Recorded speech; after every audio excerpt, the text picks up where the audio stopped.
Hello दोस्तों, study mode में आपका स्वागत है। बिहार पुलिस भर्ती 2019-20 ये ज्योग्राफी का मास्टर वीडियो है जिसमें भारत के भूगोल से संबंधित महत्वपूर्ण 100 प्रश्न के साथ मैं विस्तार से उसके रिलेटेड जो महत्वपूर्ण पॉइंट बनता है वो कराने वाला हूं। आज नए साल की शुरुआत हो चुका है और आप सभी लोगों को नूतन वर्ष के लिए हैप्पी न्यू ईयर। आप सभी लोगों को शुभकामनाएं। आज हम बात करेंगे जो नोटिफिकेशन संख्या 02/2020 के अंतर्गत आया था भर्ती, जो कि सिपाही होमगार्ड का भर्ती है। इसका एग्जाम जो होने वाला है ये 24 जनवरी को होने वाला है। अभी भी आपके पास अच्छा खासा समय है, इसके तैयारी में अभी से लगते हैं तो ये एग्जाम निकाल सकते हैं। ये कांस्टेबल मिस की सिपाही का भर्ती है जो कि होमगार्ड डिपार्टमेंट में होने वाला है। फिर हम बात करें चालक सिपाही भर्ती, जिसका एग्जाम एक दिन बाद में इसकी 3 जनवरी को होने वाला है। तो ये वीडियो आपको बहुत महत्वपूर्ण होगा। यहाँ से देखिएगा 5 से 6 क्वेश्चन डायरेक्ट निकल कर आएगा ये 100 क्वेश्चन में से। तो इसे ध्यान से जरूर देखिएगा। ये 3 जनवरी 2021 को होने वाला है। 05/2020 के अंतर्गत जो कांस्टेबल भर्ती का फॉर्म आया था उसमें लाखों लोगों ने फॉर्म भरा है। इसका एग्जाम 14 तथा 21 मार्च 2021 को होने वाला है। इसके लिए भी तैयार रहिएगा।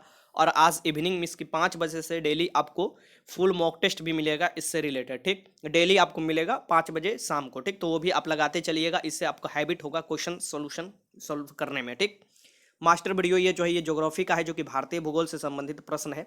यहाँ पर देखिए कि अगर आप चाहते हैं कि सभी मास्टर वीडियो देखने के लिए, तो ये देखिए आपको अभी तक मास्टर वीडियो 4 अपलोड कर दिया गया है, जिसमें से भौतिक विज्ञान, रसायन विज्ञान, जीव विज्ञान से 30 क्वेश्चन जो आता है ये सभी यहाँ से आप कंप्लीट कर सकते हैं। तथा जो 8 से 10 क्वेश्चन हिंदी का आता है उसके लिए भी मास्टर वीडियो अपलोड कर दिया गया है। अब ये ज्योग्राफी का जो 8 क्वेश्चन आता है यहाँ से देखिएगा 6 क्वेश्चन आपको डायरेक्ट आ जाएगा एग्जाम में। अब हम बात कर लेते हैं कि इसमें आपको क्या क्या पढ़ने के मिलेगा इस मास्टर वीडियो में। तो इस मास्टर वीडियो में सबसे पहला जानकारी जो मिलता है सामान्य भूगोल में, आपको सामान्य भारत के बारे में जानकारी मिलेगा। ठीक, उसके बाद आपको जो पहाड़ है, पर्वत है, झील है, नदियों के किनारे बसा शहर है, तो अलग अलग जो भी महत्वपूर्ण लगभग 15 से 20 पार्ट बनते हैं ये सभी इसमें मैं पूरा डिटेल्स के साथ कराया हूँ। तो वीडियो अच्छे से देखिएगा। अगर कोई भी क्वेश्चन में डाउट होगा तो कमेंट बॉक्स में जरूर बताइएगा। तो चलिए वीडियो स्टार्ट करते हैं। और सबसे पहला क्वेश्चन आपका है, बहुत महत्वपूर्ण क्वेश्चन है कि भारतीय मानक समय आधारित है। तो भारतीय मानक समय जो आधारित है 82.5 डिग्री पूर्वी देशांतर पर आधारित है। 82.5 डिग्री पूर्वी देशांतर ये जो है ये आपको जो है ये 0 डिग्री देशांतर होता है, जो पृथ्वी के बीचों बीच पार होता है, जो कि ग्रेट ब्रिटेन लंदन से पार होता है। और यहीं के आगे 5.5 घंटा आप जाइएगा तो 82.5 डिग्री मिलता है। तो हमारा जो टाइम लाइन है भारत का आप देखिएगा तो वो 5.5 घंटा आगे है। किससे? तो ग्रेट ब्रिटेन से जो ग्रीनविच पार होता है उससे। ठीक, तो इसे भी याद रखिएगा। तो ऐसे क्वेश्चन पूछता है तो आप लगा लीजिएगा। ठीक, तो पहले का आंसर क्या हो जाएगा? सी हो जाएगा। चलिए मैं यहाँ पर कुछ जानकारी आपको दे देता हूँ।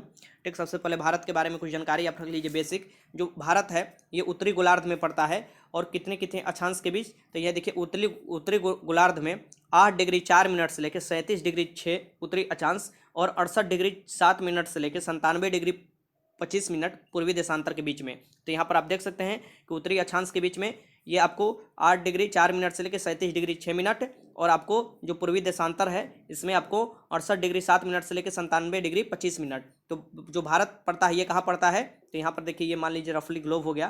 तो ऐसे आपको भारत पड़ता है। ठीक, यहाँ पर भारत जो पड़ता है जो कि उत्तरी गोलार्ध और पूर्वी देशांतर में पड़ता है, ये याद रखिएगा। संपूर्ण भारत का जो अक्षांशीय विस्तार देखिएगा तो ये हो जाएगा 6 डिग्री 4 मिनट से लेकर 37 डिग्री 6 मिनट तक। ये भी याद रखिएगा 6 डिग्री 4 मिनट से 37 डिग्री 6 मिनट तक उत्तरी अक्षांश के मध्य में स्थित है। ठीक, भारत का जो क्षेत्रफल है यहाँ पर देख लीजिए। भारत का क्षेत्रफल पूछ सकता है तो यह है 32,87,263 किलोमीटर। 32,87,263 क्षेत्रफल की दृष्टि से भारत 7वें सबसे बड़ा देश है पूरे विश्व में, जबकि जनसंख्या की दृष्टि से यह विश्व का दूसरा सबसे बड़ा देश है। क्षेत्रफल की दृष्टि से जो भारत से बड़े 6 देश हैं वो कौन कौन से हैं? तो सबसे बड़ा देश जो है ये रूस है, उसके बाद कनाडा है, फिर चीन आएगा, फिर संयुक्त राज्य अमेरिका आएगा, ब्राजील आएगा और ऑस्ट्रेलिया, और 8वां विश्व का सबसे बड़ा देश कौन आ जाता है? तो अर्जेंटीना आ जाता है। ये सब याद रखिएगा। जैसे जैसे मैं बता रहा हूँ रिवीजन आप करते चलिएगा। यहाँ पर देखिए भारत का क्षेत्रफल संपूर्ण विश्व के क्षेत्रफल के कितना है? तो 2.42% है। 2.42% है, ये भी याद रखिएगा। जबकि जनसंख्या जो है संपूर्ण विश्व के 17.5% है। 17.5% है, ये भी याद रखिएगा। क्षेत्रफल देखिएगा तो मात्र कितना है? तो 2.42% है, और क्षेत्रफल के हिसाब से 7वां स्थान आता है पूरे विश्व में। लेकिन जनसंख्या देखिए तो 17.5% है पूरे विश्व का 2011 की जनगणना के अकॉर्डिंग। ठीक, अब तो बढ़ जाएगा फिर से 2021 में आपका जनगणना होगा और उसका जब डाटा आएगा तो यहाँ पर आप देख सकते हैं कि जो जनसंख्या की दृष्टि से दूसरे स्थान पर आता है। पहले स्थान पर कौन आता है? चीन आता है, और अनुमान ये लगाया जा रहा है कि लगभग 2024 तक ही आपको चीन को ओवरलैप कर जाएगा भारत में। इसकी चीन से भी ज़्यादा जनसंख्या हो जाएगा भारत का। जनसंख्या की दृष्टि से विश्व के 8 बड़े जो देश हैं ये चीन आएगा, फिर उसके बाद भारत आएगा, संयुक्त राज्य अमेरिका फिर आएगा, फिर इंडोनेशिया आएगा, ब्राजील आएगा, पाकिस्तान आएगा, बांग्लादेश और रूस। अगर ये पूछे कि मुस्लिम आबादी का सबसे बड़ा देश कौन है पूरे विश्व में, तो इंडोनेशिया है, ये भी याद रखिएगा। इंडोनेशिया ये सबसे बड़ा है मुस्लिम आबादी वाला देश, या मुस्लिम आबादी यहाँ पर सबसे ज़्यादा है।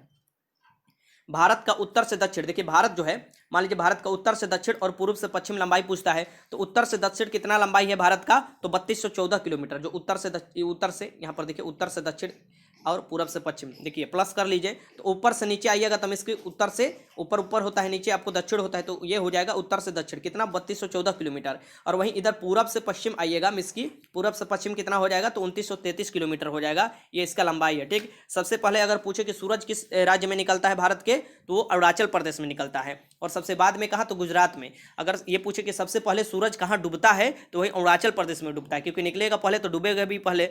और ये पूछे कि सबसे बाद में कहाँ डूबता है, तो ये गुजरात में डूबता है, ये भी याद रखिएगा। ठीक, क्योंकि गुजरात में बाद में निकलता है तो डूबेगा भी बाद में। अब आगे चलते हैं, भारत के स्थल सीमा की लंबाई पूछ सकता है कि भारत के स्थल सीमा की लंबाई कितना है, तो 15,200 किलोमीटर है भारत के स्थल सीमा की लंबाई है। और इसके तटीय सीमा की लंबाई, देखिए स्थल सीमा की पूरे स्थल जो सीमा है ना उसकी लंबाई पूछ रहा है, और तटीय में इसकी जो समुद्र तट से लगा हुआ है 7516 है। लेकिन मुख्य भूमि जो देखिएगा, मुख्य भूमि ये वाला भूमि आप देखिएगा इतना मात्र, ये आपको 6100 किलोमीटर मिलेगा। लेकिन आप अगर अंडमान निकोबार द्वीप समूह मिला लीजिए, लक्षद्वीप मिला लीजिए, अगर इसका सब जोड़ लीजिएगा तो 7516 हो जाता है। ठीक, तो ये आपको मिला लेना है। अगर पूरा तटीय लंबाई पूछे तो इसमें क्या करना है आपको, 15,200 में 7516 जोड़ दीजिएगा, तो तटीय लंबाई भी आपको हो जाएगा संपूर्ण, और आपको स्थलीय लंबाई भी, जो स्थल वाला तटीय लंबाई है, इसकी स्थल सीमा है, ये आपको जोड़ देने पर लगभग 22,000 के करीब आ जाता है। आप जोड़िएगा तो ये आप खुद ही जोड़ लीजिएगा निकाल कर कलम, अगर ऐसे क्वेश्चन देता है तो। ज़्यादातर क्वेश्चन ऐसे ही देता है कि भारत का जो तटीय भाग की लंबाई कितना है, तो इतना लगा लीजिए 1516। अगर ये पूछे कि मुख्य भूमि का तटीय भाग, क्योंकि यहाँ पर मुख्य भूमि देगा तभी आपको लगाना है 6100 किलोमीटर। और अगर सीमा की लंबाई पूछे स्थल सीमा की, तो 15,200।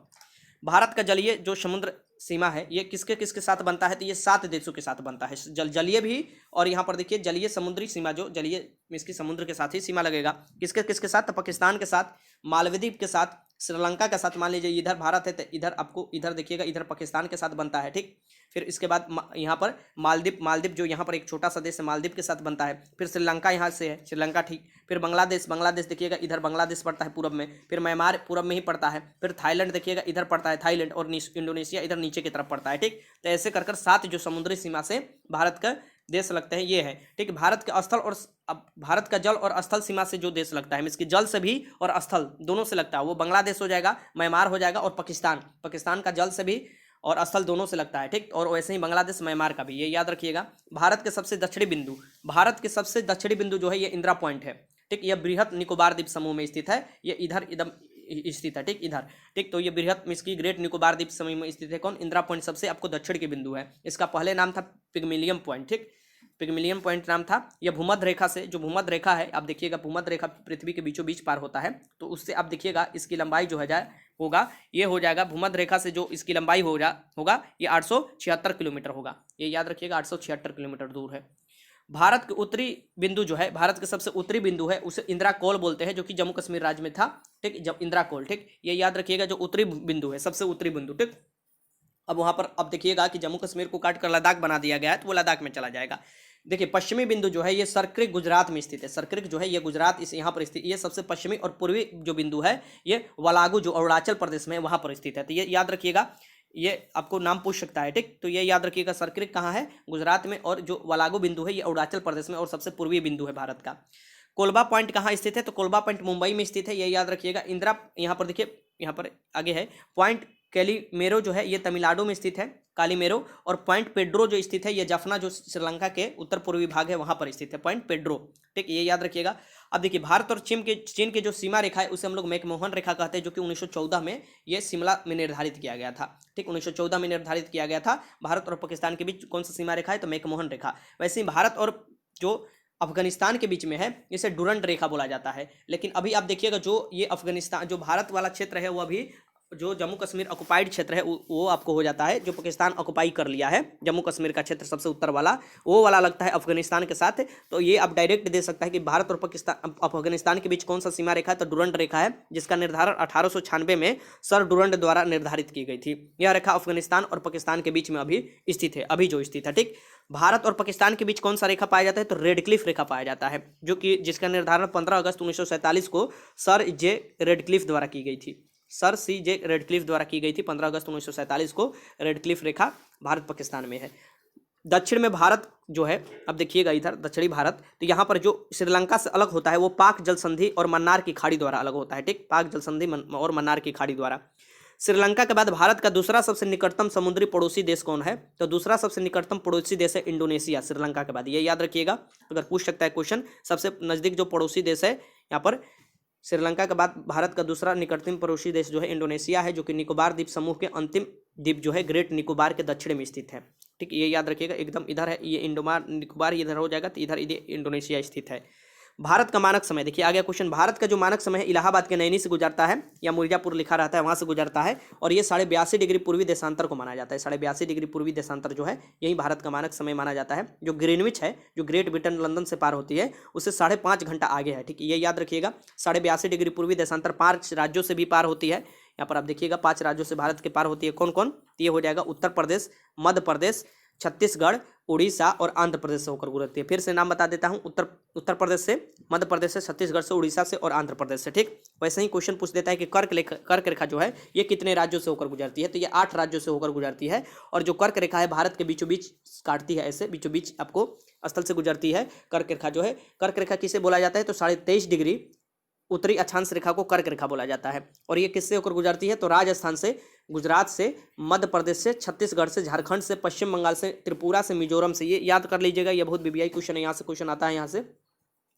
इसे आपको स्टार लगा लेना है, क्योंकि एक ऑप्शन में दूसरा नाम दे देगा और वहां पर पूछ देगा कि पार होती है कि नहीं यहाँ से आपको कर्क रेखा। ठीक, तो यहाँ से देख लेना है ये 8 राज्यों का नाम। ठीक, कौन? राजस्थान, गुजरात, मध्य प्रदेश, छत्तीसगढ़, झारखंड, पश्चिम बंगाल, त्रिपुरा और मिजोरम। आगे चलते, पृथ्वी की चुंबकीय विषुवत रेखा जो है ये आपको दक्षिण भारत में त्रिवेंद्र, जो आपको त्रिवेंद्र है, ये आपको पड़ेगा कहाँ? केरल में पड़ेगा, वहां से गुजरती है। कौन? तो पृथ्वी की चुंबकीय विषुवत रेखा, ये याद रखिएगा। भारतीय उपमहाद्वीप में कौन कौन देश सम्मिलित है? तो भारतीय उपमहाद्वीप में भारत, पाकिस्तान, बांग्लादेश, नेपाल और भूटान। याद रखिएगा, इसमें श्रीलंका नहीं सम्मिलित है। ठीक, भारतीय उपमहाद्वीप में कौन कौन सम्मिलित है? भारत, पाकिस्तान, बांग्लादेश, नेपाल और भूटान सम्मिलित है। ठीक, ये याद रखिएगा। स्वार्थिक राज्यों के साथ जो राज्य सीमा लगाता है ये उत्तर प्रदेश है, सबसे ज्यादा राज्यों के साथ इसका सीमा लगता है। इसका सीमा 8 राज्यों के साथ लगता है। कौन कौन? तो उत्तराखंड, हिमाचल प्रदेश, हरियाणा, राजस्थान, मध्य प्रदेश, उसके बाद छत्तीसगढ़, झारखंड, बिहार के साथ इसकी सीमा लगता है, यूपी की सी। तो उत्तर प्रदेश की सीमा राष्ट्रीय राजधानी क्षेत्र दिल्ली से भी लगती है, ये भी याद रखिएगा। राष्ट्रीय राजधानी क्षेत्र जो दिल्ली है, ठीक, उससे भी लगती है। भारत के राज्यों में गुजरात की तटरेखा जो है ये सबसे लंबी है, ये याद रखिएगा। गुजरात का ये दरोगा मुख्य परीक्षा में क्वेश्चन पूछा हुआ था कि सबसे लंबी तटरेखा वाला राज्य कौन सा है? तो गुजरात है, जिसकी जो लंबाई है ये देख लीजिए 1663 किलोमीटर है। इसके बाद आंध्र प्रदेश का स्थान आता है।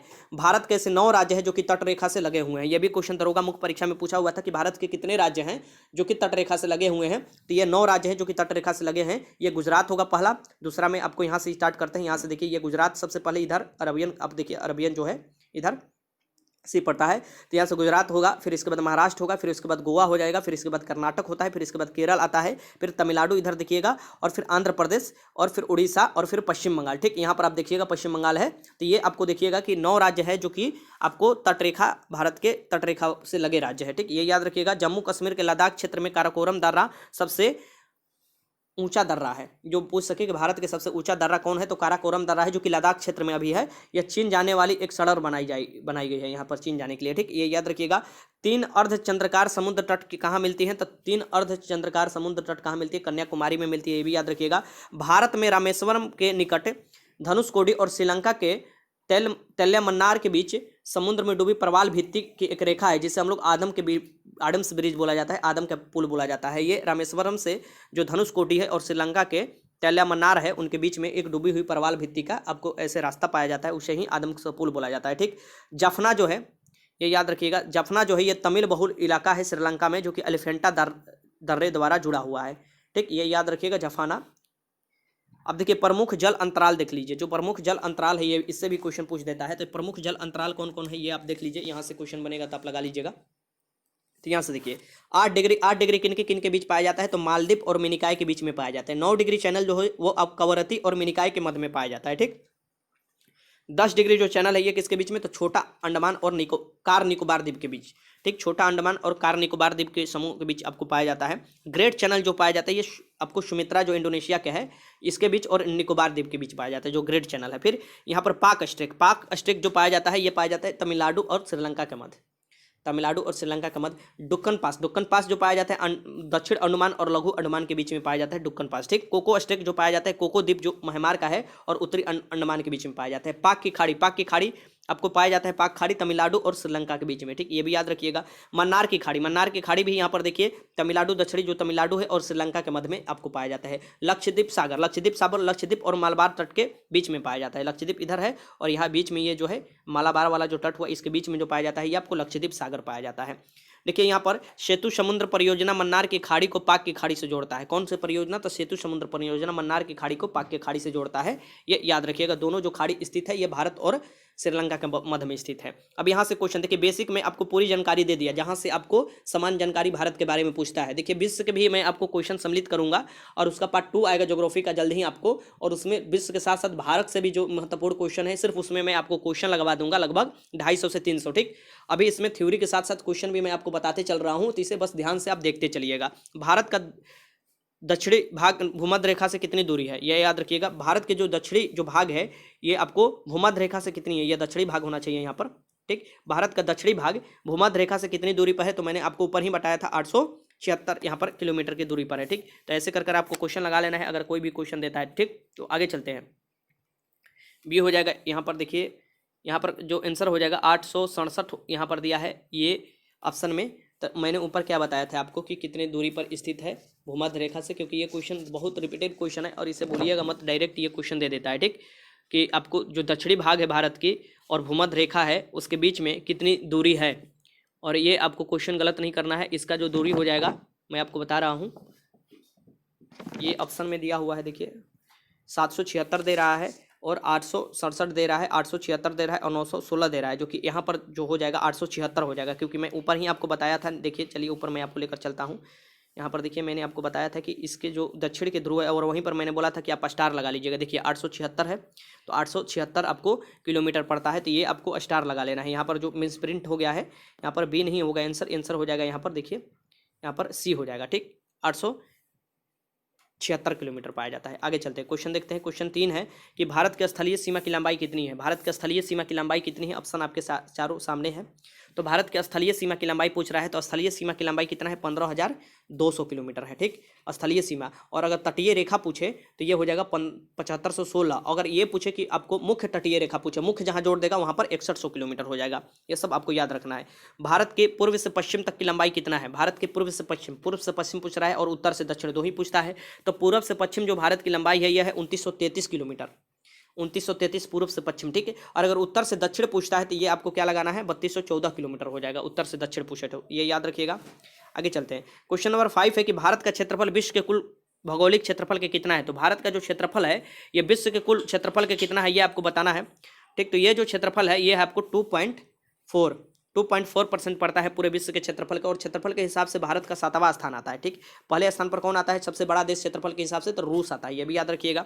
दूसरे पर कनाडा आता है। तो 5 के आंसर क्या हो जाएगा यहाँ पर, बी हो जाएगा। जनसंख्या की दृष्टि से भारत का दूसरे स्थान आता है। भारत का क्षेत्रफल कितना है ये आपको बताना है कि भारत का क्षेत्रफल कितना है, ठीक। तो भारत का क्षेत्रफल कितना है ये बताइए, ऑप्शन आपके सामने है। यहाँ पर हो जाएगा कि भारत का क्षेत्रफल जो है ये आपको 32,87,263 किलोमीटर है। तो यहाँ पर क्या हो जाएगा, सी हो जाएगा, 32,87,263 किलोमीटर। आपके सामने 7वां क्वेश्चन है कि भारतीय उपमहाद्वीप मूलतः एक विशाल भूखंड का भाग था जिसे कहा जाता है। जो भारतीय उपमहाद्वीप है पहले ये एक विशाल भूखंड का भाग था जिसे क्या कहा जाता था, तो गोंडवाना लैंड कहा जाता था। क्या, गोंडवाना लैंड, ये याद रखिएगा, डी हो जाएगा इसके आंसर। क्वेश्चन नंबर आपको देखिए 8 है कि निम्नलिखित राज्यों में किसकी तटरेखा सर्वाधिक है। ये दरोगा मुख्य परीक्षा में भी ऐसे क्वेश्चन पूछा हुआ था, मैंने उस समय भी आपको क्वेश्चन ये सब कराया था। यहाँ पर ये क्वेश्चन ये पूछ रहा है कि किसकी तटरेखा सर्वाधिक है, तो सबसे लंबी तटरेखा किसका है, गुजरात का है, और उसके बाद किसका स्थान आता है, आंध्र प्रदेश का स्थान आता है। तब ये सब याद रखिएगा। क्वेश्चन नंबर 9 देखिए कि भारत किस गोलार्ध में स्थित है। तो भारत किस गोलार्ध में स्थित है ये आपको बताना है। तो भारत है उत्तरी पूर्वी गोलार्ध में। भारत किस में है, तो उत्तरी पूर्वी गोलार्ध में स्थित है भारत, यहाँ पर स्थित है, यहाँ पर आप देखिएगा भारत स्थित है, ठीक। तो ये उत्तरी पूर्वी गोलार्ध में स्थित है। 9 के आंसर क्या हो जाएगा ये। क्वेश्चन नंबर 10 है कि श्रीलंका को भारत से पृथक करती है। श्रीलंका को भारत से इसमें से कौन से पृथक करती है ये आपको बताना है। तो श्रीलंका को भारत से जो पृथक करती है वो पाक जल संधि है। कौन सी? पाक जल संधि है। ठीक, ये याद रखिएगा। आगे क्वेश्चन, जोजिला दर्रा जोड़ता है। जोजिला दर्रा किसको किसको जोड़ता है ये आपको बताना है। तो जोजिला दर्रा, देखिए दर्रे से रिलेटेड क्वेश्चन पूछता है, मैं दर्रे से भी रिलेटेड आपको करा देता हूं। तो जोजिला जो दर्रा जोड़ता है ये आपको श्रीनगर को लेह से जोड़ देता है, श्रीनगर को लेह से जोड़ता है, ये हो जाएगा इसका आंसर। आगे चलते हैं, देखिए प्रमुख जो दर्रे हैं और वो कहाँ कहाँ पर स्थित है ये मैं आपको बता रहा हूँ। ठीक, जैसे कि काराकोरम दर्रा, तो काराकोरम दर्रा देता था तो पहले आपको क्या लगाना होता था, आपको जम्मू कश्मीर। लेकिन अगर अब लद्दाख देगा, क्योंकि जम्मू कश्मीर और लद्दाख दो अलग अलग यूनियन टेरिटरी हो चुके हैं, केंद्र शासित राज्य, तो मुझे लगता है कि अब ऑप्शन में आपका लद्दाख भी देगा। अगर लद्दाख देगा तो लद्दाख ही आपको आंसर लगाना है। ठीक, क्योंकि ये पहले जम्मू कश्मीर देता था, अब लद्दाख देगा। ठीक, क्योंकि आपको पता ही है कि जम्मू कश्मीर को दो केंद्र शासित राज्य बना दिया गया है।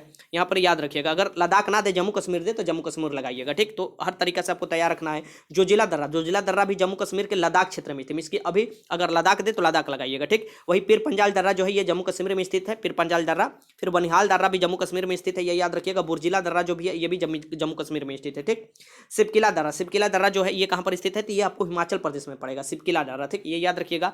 रोहतांग दर्रा भी हिमाचल प्रदेश में, सिपकिला, रोहतांग और बड़ा लच्चा दर्रा ये सभी हिमाचल प्रदेश में पड़ते हैं, ये याद रखिएगा। लिपुलेख जो दर्रा है ना ये उत्तराखंड में पड़ता है, उत्तराखंड। ठीक, माना जो दर्रा है ये भी उत्तराखंड में पड़ता है, माना दर्रा, लिपुलेख, माना। नीति दर्रा भी क्या है, उत्तराखंड में ही पड़ता है। नाथुला, सबसे महत्वपूर्ण क्वेश्चन पूछ देगा ये डायरेक्ट है। नाथुला दर्रा कहाँ पड़ता है, तो ये सिक्किम में पड़ता है, ये याद रखिएगा, नाथुला दर्रा।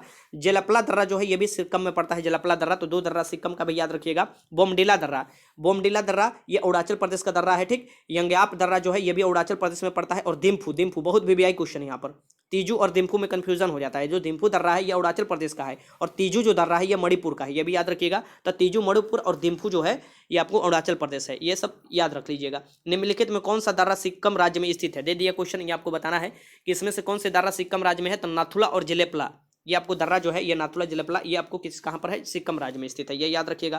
क्वेश्चन नंबर 13, कि बोमडिला दर्रा भारत के किस राज्य में स्थित है। बोमडिला दर्रा ऊपर ही मैंने आपको कराया था, बोमडिला कहाँ पर हो जाएगा, तो यहाँ पर देखिए बोमडिला जो दर्रा हो जाएगा ये आपको अरुणाचल प्रदेश में हो जाएगा। किस में हो जाएगा, अरुणाचल प्रदेश में। ठीक, ये आंसर हो जाएगा बोमडिला दर्रा।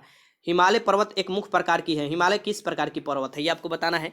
तो हिमालय जो पर्वत है एक प्रकार के बलित पर्वत है, क्या है, बलित पर्वत है, ये याद रखिएगा, बलित पर्वत। अरावली जो है ना ये आपको अपशिष्ट पर्वत में आता है, ये आपको ये याद रखिएगा।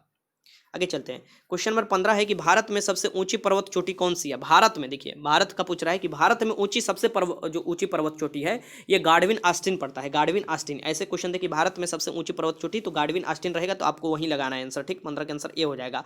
अगर पूछे कि भारत में हिमालय की सबसे सर्वोच्च चोटी कौन सी है, जो भारत में हिमालय पड़ता है उसकी सर्वोच्च चोटी कौन सा है, तो इसमें आपको क्या लगा देना है, कंचनजंगा लगाना है। ठीक, सिक्किम कंचनजंगा ये आपको लगाना है। ठीक, 16 का आंसर सी हो जाएगा। क्वेश्चन नंबर 17 है कि हिमालय की उत्पत्ति किस भूसन्नति से हुई है। जो हिमालय की उत्पत्ति हुई है ये किस भूसन्नति से हुई है ये आपको लगाना है।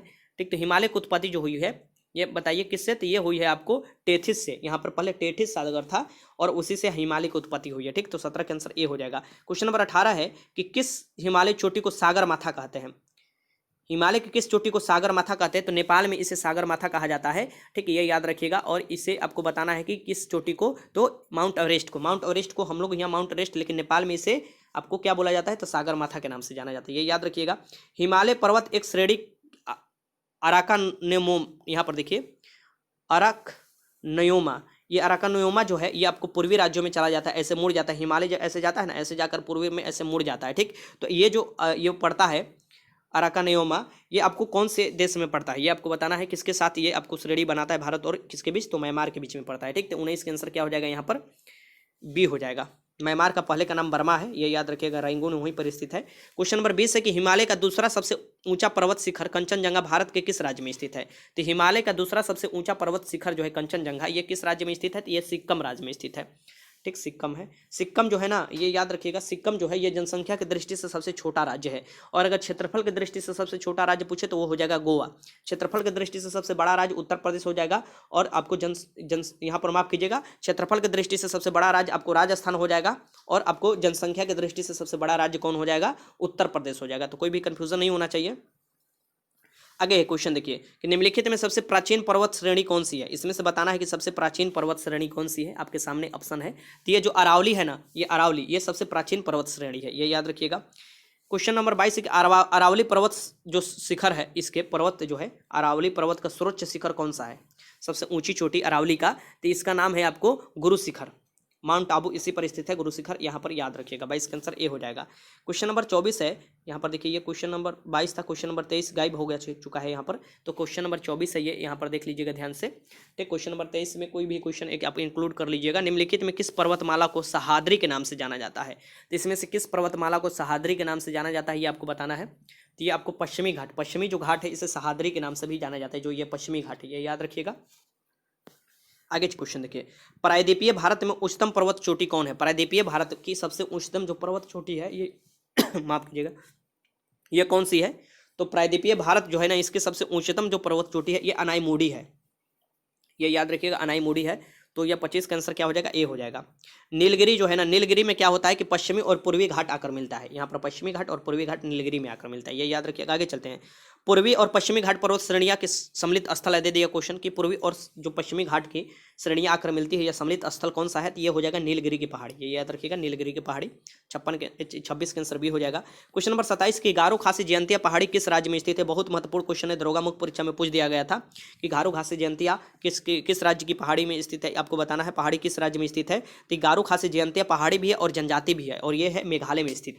ठीक, कीपनुमा पहाड़ी है, इसलिए मेघालय में चेरापूंजी में सबसे ज्यादा, मानसीराम चेरापूंजी में सबसे ज्यादा विश्व की बारिश होता है, ये भी याद रखिएगा।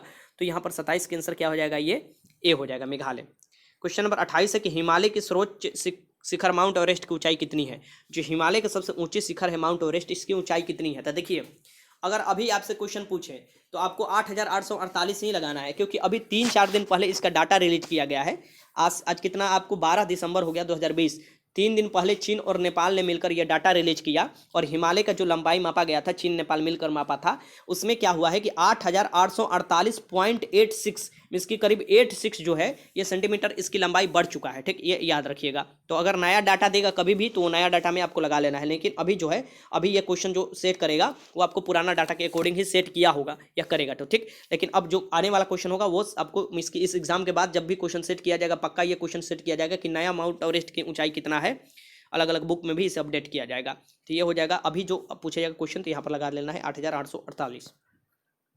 क्वेश्चन नंबर 29 देखिए कि अंडमान निकोबार द्वीप समूह में सबसे अधिक ऊंचाई वाली चोटी कौन सी है? तो अंडमान निकोबार जो द्वीप समूह है यहाँ पर, इसकी सबसे ऊंची जो चोटी है ये आपसे पूछता है, ये होता है सैंडल पीक, इसका नाम है सैंडल पीक, ये याद रखिएगा, सैंडल पीक नाम है इसका, आसान है याद करना। क्वेश्चन नंबर 30 है कि भारत के पूर्वी तट में सर्वश्रेष्ठ प्राकृतिक बंदरगाह है। तो भारत के पूर्वी तट में सर्वश्रेष्ठ प्राकृतिक बंदरगाह, ये पूर्वी तट हुआ भारत के, इसमें सबसे सर्वश्रेष्ठ जो पूर्वी बंदरगाह होगा ये कौन सा है? तो ये हो जाएगा विशाखापट्टनम, ये आंध्र प्रदेश में पड़ता है विशाखापट्टनम, ये याद रखिएगा। यहाँ पर 30 का आंसर डी। अब बंदरगाह देखिए, बंदरगाह से कुछ रिलेटेड क्वेश्चन, कुछ क्योंकि 12 से 13 ही ऐसे बंदरगाह है, लेकिन उसका लोकेशन पूछ देता है कि किस राज्य में स्थित है, तो बंदरगाह से रिलेटेड क्वेश्चन मैं आपको करा देता हूँ। यहाँ पर देखिए, देश के सबसे बड़ा बंदरगाह कौन है? मुंबई में है, ठीक, ये याद रखिएगा, मुंबई में है। बड़े बंदरगाहों का नियंत्रण केंद्र सरकार करती है, जबकि छोटे बंदरगाह जो भी हैं उनको समवर्ती सूची में रखा गया है, जिनका प्रबंधन जो संबंधित राज्य है वो कर सकती है, ठीक, ये याद रखिएगा। समवर्ती सूची में रखने का मतलब कि केंद्र और राज्य दोनों कर सकते हैं। यहाँ पर देखिए, देश के सर्वश्रेष्ठ प्राकृतिक बंदरगाह विशाखापट्टनम है। यहाँ पर यह क्वेश्चन यही था कि जो प्राकृतिक बंदरगाह, सर्वश्रेष्ठ प्राकृतिक बंदरगाह कौन सा है यहाँ पर देश का? तो ये विशाखापट्टनम हो जाएगा। यहाँ पर आप देख सकते हैं, तो ये विशाखापट्टनम है जो कि देश का सर्वश्रेष्ठ प्राकृतिक बंदरगाह है। ये प्राकृतिक है, ये देखिएगा, नेचुरल है। यह मुक्त व्यापार क्षेत्र वाला बंदरगाह है, मुक्त व्यापार वाला क्षेत्र वाला बंदरगाह है, ठीक। भारत के प्रमुख बंदरगाह मैं आपको बता देता हूँ कौन कौन है। तो यहाँ पर देखिए, कोलकाता पश्चिम बंगाल के हुगली नदी पर स्थित है, ये कोलकाता बंदरगाह। मुंबई जो महाराष्ट्र के में स्थित है, अरब सागर में, यहाँ पर देखिएगा सबसे बड़ा बंदरगाह यहाँ पर। फिर चेन्नई जो है ये तमिलनाडु में स्थित है, चेन्नई और चेन्नई बंदरगाह, और ये बंगाल की खाड़ी में पड़ता है, यहाँ पर बंगाल की खाड़ी यहाँ पर पड़ता है, ठीक। कोची बंदरगाह देखिएगा कि केरल में पड़ता है, और यहाँ पर देखिए ये अरब सागर में, केरल में जो पड़ता है ये अरब सागर, क्योंकि इधर अरब सागर है, इधर बंगाल की खाड़ी है, ठीक। विशाखापट्टनम ये भी आंध्र प्रदेश का प्राकृतिक सबसे आपको बंदरगाह है, श्रेष्ठ, यहाँ पर बंगाल की खाड़ी में। और प्रदीप जो प्रदीप है ये उड़ीसा में पड़ता है, ये बीबीआई क्वेश्चन है, प्रदीप बंदरगाह पूछ सकता है, ये उड़ीसा में पड़ता है और ये बंगाल की खाड़ी में पड़ता है, ठीक, ये याद रखिएगा। तूतुकुड़ीन जो पड़ता है ये तमिलनाडु का बंदरगाह है, जो कि बंगाल की खाड़ी में पड़ता है। मरगमा गोवा देखिए, गोवा लास्ट में आ रहा है, तो मरमा गोवा जो है ये गोवा का बंदरगाह है, जो कि अरब सागर में पड़ता है। कांडला जो बंदरगाह है ये गुजरात में है और ये अरब सागर में, ठीक। न्यू मंगलुरु जो है ये कर्नाटक का बंदरगाह है, अरब सागर में पड़ता है। नानहवा सेवा ये जवाहरलाल नेहरू बंदरगाह भी इसके नाम से जाना जाता है, तो नानहवा सेवा जो है ये महाराष्ट्र में है, अरब सागर में स्थित है, ठीक, ये भी याद रखिएगा। एन्नोर, जो एन्नोर स्थित है, यह है तमिलनाडु में बंदरगाह, एन्नोर बंदरगाह बंगाल की खाड़ी में। पोर्ट ब्लेयर, ये अंडमान निकोबार द्वीप समूह में स्थित है, ये बंगाल की खाड़ी में है, ठीक, ये याद रखिएगा। चेन्नई एक क्या है, कृत्रिम बंदरगाह है, कृत्रिम बंदरगाह है, ये याद रखिएगा। यह भारत का सबसे प्राचीन बंदरगाह है, भारत के सबसे प्राचीन बंदरगाह भी है और कृत्रिम बंदरगाह भी है, ये भी याद रखिएगा। कोचिन शिपयार्ड लिमिटेड की स्थापना 1972 में की गई थी। इसका मुख्य उद्देश्य क्या है, तो इसका मुख्यालय जो है ये कोची केरल में है और ये देश में जहाज निर्माण और मरम्मत का सबसे बड़ा क्षमता वाला शिपयार्ड है। कौन से, तो कोची, कहाँ है, तो केरल में स्थित है, ठीक, ये याद रखिएगा। कोची शिपयार्ड, स्थापना 1972 में की गई थी। देखिए मैंने बोला था कि मात्र आप एक लुसेंट पढ़िए, अगर लुसेंट पढ़ लेते हैं तो सभी क्वेश्चन आप कर लीजिएगा, और आप नहीं पढ़े हैं तो मैं रिवीजन के तौर पर आपको करा देता हूँ लुसेंट, ठीक, ये याद रखिएगा। देखिए अगर आपसे ये क्वेश्चन पूछे कि दक्षिणी भारत की दूसरी सबसे ऊंची चोटी कौन है, तो दक्षिणी भारत की जो सबसे दूसरी ऊंची चोटी है ये डाडा बेटा है। यहाँ पर देखिए ये आपको अनाई मोदी जो है ये आपको सबसे ऊंची पड़ेगी दक्षिणी भारत में, जो कि अन्नामलाई पहाड़ी पर स्थित है, सबसे ऊंची हो जाएगी अनाई मोदी। लेकिन उसके बाद अगर पूछे कि सेकेंड वाला पर कौन होगा, तो डोडा बेटा होगा, ठीक, ये भी याद रखिएगा, ऐसे क्वेश्चन पूछ देता है, ठीक। आगे चलते क्वेश्चन नंबर 32 ये क्वेश्चन था, हाँ ये क्वेश्चन देखिए, क्वेश्चन नंबर 31 में छोड़कर जा रहा था। क्वेश्चन नंबर 31 की गंगा नदी को निम्नलिखित में से किस भाग को राष्ट्रीय जलमार्ग घोषित किया गया है, तो गंगा नदी के किस भाग को राष्ट्रीय जलमार्ग घोषित किया गया है, ये आपको लंबा सबसे जो जलमार्ग है, राष्ट्रीय सबसे लंबा जलमार्ग जो है यही है, ये आपको बताना है ये कौन सा है, तो ये हो जाएगा आपको इलाहाबाद से हल्दिया, इलाहाबाद से हल्दिया के तक, कलकत्ता के हल्दिया से इलाहाबाद तक, ये याद रखिएगा। 31 के आंसर ये हो जाएगा। क्वेश्चन नंबर 32 देखिए कि देश में लंबाई की दृष्टि से सबसे छोटा राष्ट्रीय राजमार्ग कौन है, सबसे छोटा जो नेशनल हाईवे है, राष्ट्रीय राजमार्ग है, ये आपको बताना है ये कौन सा है, तो ये हो जाएगा 47A, NH 47A Billington dip, आपको ये याद रखिएगा। 32 के आंसर क्या हो जाएगा, बी हो जाएगा, वह केरल में पड़ता है, केरल में, तो 32 के आंसर आपको बी हो जाएगा। यहाँ पर भारत सबसे बड़ा जो हो जाएगा, बड़ा पूछे तो NH, यहाँ पर सबसे बड़ा पूछे तो NH 44 हो जाएगा, नेशनल हाईवे 44, ये आपको याद रखिएगा। आगे चलते हैं, भारत में प्रथम रेल लाइन किसके शासनकाल में, ये भी देखिए क्वेश्चन पूछा हुआ था ESI में, कि भारत में आपको रेल का परिचालन किसके शासनकाल में हुआ था, ये एसआई में क्वेश्चन पूछा गया था प्रीलिम्स में, अभी जो एग्जाम हुआ था कुछ दिन पहले 6 दिसंबर को, तो ये आपको लॉर्ड डलहौजी के शासनकाल में 1853 में शुरुआत किया गया था, ठीक, मुंबई से थाड़े के बीच में सबसे पहली ट्रेन चली थी। तो 33 के आंसर क्या हो जाएगा, सी हो जाएगा। क्वेश्चन नंबर 34 कि भारत का सबसे लंबा रेलवे प्लेटफॉर्म कहाँ है, तो भारत का सबसे लंबा रेलवे प्लेटफॉर्म कहाँ है, ये आपको बताना है, तो ये है गोरखपुर में, उत्तर प्रदेश के गोरखपुर में है, ये याद रखिएगा। 34 का आंसर डी हो जाएगा। मुगल सराय स्टेशन का नाम जो बदल दिया गया है और पंडित दीनदयाल उपाध्याय के नाम पर इनका स्टेशन का नाम पड़ गया है मुगल सराय का, ये भी याद रखिएगा। आगे चलते क्वेश्चन देखते हैं। क्वेश्चन नंबर 35 है कि नेताजी सुभाष चंद्र बोस अंतर्राष्ट्रीय हवाई अड्डा कहाँ है, तो नेताजी सुभाष चंद्र बोस अंतर्राष्ट्रीय हवाई अड्डा कहाँ है, ये आपको बताना है, तो ये जो स्थित है ये कोलकाता में स्थित है। नेताजी सुभाष चंद्र बोस हवाई अड्डा जो है ये कोलकाता में, 35 का आंसर भी हो जाएगा। अब देखिए परिवहन से जो है, परिवहन की दृष्टि से क्वेश्चन पूछ देता है, और वायु परिवहन से दृष्टि से जो महत्वपूर्ण है मैं आपको बता देता हूं कि भारत में वायु परिवहन की शुरुआत 1911 में सबसे पहले हुई थी, जहां की इलाहाबाद से नैनी के बीच विश्व के सर्वप्रथम विमान डाक सेवा के परिवहन की शुरुआत की गई थी। विश्व में सर्वप्रथम कहाँ से, तो इलाहाबाद से नैनी के बीच में 1911 में विश्व का डाक सेवा परिवहन यहाँ से शुरुआत किया गया था। देश के प्रमुख अंतर्राष्ट्रीय हवाई अड्डे जान लीजिए कौन कौन है, और वो पूछ देता है किस राज्य में स्थित है, तो इंदिरा गांधी अंतर्राष्ट्रीय हवाई अड्डा जो कि नई दिल्ली में स्थित है, छत्रपति शिवाजी अंतर्राष्ट्रीय हवाई अड्डा जो कि मुंबई में स्थित है, ये से क्वेश्चन पूछता है तो आपको लगा लेना है छत्रपति शिवाजी अंतर्राष्ट्रीय हवाई अड्डा, ठीक, क्वेश्चन पूछता है, ठीक। आगे चलते हैं, नेताजी सुभाष चंद्र बोस अंतर्राष्ट्रीय हवाई अड्डा कोलकाता में है, नेताजी सुभाष चंद्र बोस अंतर्राष्ट्रीय हवाई अड्डा। अन्ना अंतर्राष्ट्रीय हवाई अड्डा जो है ये चेन्नई में स्थित है, ये याद रखिएगा। बाबा साहेब अंबेडकर जो हवाई अड्डा है ये कहाँ पर है, नागपुर में स्थित है। सरदार वल्लभ भाई पटेल अंतर्राष्ट्रीय हवाई अड्डा जो है ये अहमदाबाद में स्थित है। गोपीनाथ बरदोली अंतर्राष्ट्रीय हवाई अड्डा जो है ये गोपीनाथ बरदोली, ये भी गुवाहाटी में स्थित है, असम के गुवाहाटी में। चौधरी चरण सिंह अंतर्राष्ट्रीय हवाई अड्डा जो है ये लखनऊ में स्थित है। श्री गुरु रामदास जी अंतर्राष्ट्रीय हवाई अड्डा अमृतसर में स्थित है। और त्रिवेंद्रपुरम अंतर्राष्ट्रीय हवाई अड्डा जो है ये त्रिवेंद्रपुरम में स्थित है, ठीक। कालीकट अंतर्राष्ट्रीय हवाई अड्डा जो है ये कोझिकोड में स्थित है, कालीकट अंतर्राष्ट्रीय हवाई अड्डा। शेख अल आलम अंतर्राष्ट्रीय हवाई अड्डा जो है ये आपको श्रीनगर में स्थित है। राजीव गांधी अंतर्राष्ट्रीय हवाई अड्डा हैदराबाद में स्थित है। कोचीन अंतर्राष्ट्रीय हवाई अड्डा कोची में स्थित है। वीर सावरकर अंतर्राष्ट्रीय हवाई अड्डा पोर्ट ब्लेयर में स्थित है, वीर सावरकर अंतर्राष्ट्रीय हवाई अड्डा। दोबीलिम अंतर्राष्ट्रीय हवाई अड्डा गोवा में स्थित है, ये याद रखिएगा, दाबोलिम। कैंपो गोंडा अंतर्राष्ट्रीय हवाई अड्डा बेंगलुरु में स्थित है, ठीक, कैंपो गोंडा। मंगलुरु अंतर्राष्ट्रीय हवाई अड्डा बेंगलुरु में स्थित है, ठीक। देवी अहल्याबाई होलकर अंतर्राष्ट्रीय हवाई अड्डा इंदौर में स्थित है, देवी अहल्याबाई होलकर अंतर्राष्ट्रीय हवाई अड्डा। जयपुर अंतर्राष्ट्रीय हवाई अड्डा जयपुर में स्थित है। कोयम्बटूर अंतर्राष्ट्रीय हवाई अड्डा कोयम्बटूर में स्थित है। तिरुचिरापल्ली जो अंतर्राष्ट्रीय हवाई अड्डा है ये तिरुचिरापल्ली में स्थित है, यहाँ पर याद रखिएगा पल्ली में। लाल बहादुर शास्त्री जो अंतर्राष्ट्रीय हवाई अड्डा है ये आपको वाराणसी में स्थित है।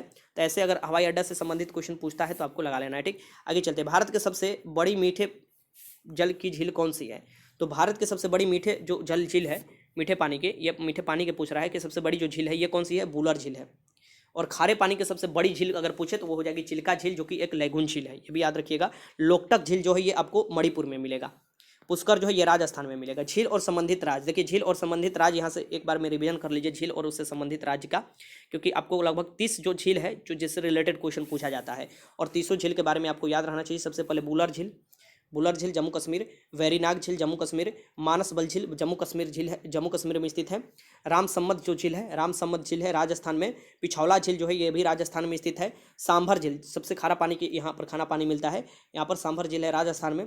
सातताल झील उत्तराखंड में है, ठीक। नैनीताल, जो ताल अंतिम में आएगा ना वो उत्तराखंड में चला जाएगा। नैनीताल झील भी उत्तराखंड में है। राकस ताल भी उत्तराखंड में है। माला ताल भी उत्तराखंड के झील है, ठीक। हुसैन सागर झील, देखिए हुसैन सागर जो झील है ये आपको आंध्र प्रदेश में आपको पड़ेगा। यहाँ पर देखिए इसमें आपको गड़बड़ी हो जाएगा। हुसैन सागर अभी जो पड़ेगा ये तेलंगाना में पड़ेगा, क्योंकि ये आंध्र प्रदेश में, और आपको क्या पड़ रहा है आंध्र प्रदेश में पहले जाना जाता था, लेकिन 2 जून 2014 को जब तेलंगाना राज्य पड़ा तो यहाँ पर हैदराबाद जो राजधानी है वो आपको अब तेलंगाना की राजधानी है, ठीक। अमरावती जो राजधानी है वो आपको पड़ गया है आंध्र प्रदेश की राजधानी, वो आपको बना लिया है, ठीक। अब यहाँ पर जो हुसैन सागर झील है ये पड़ता है सिकंदराबाद और हैदराबाद के बीच में।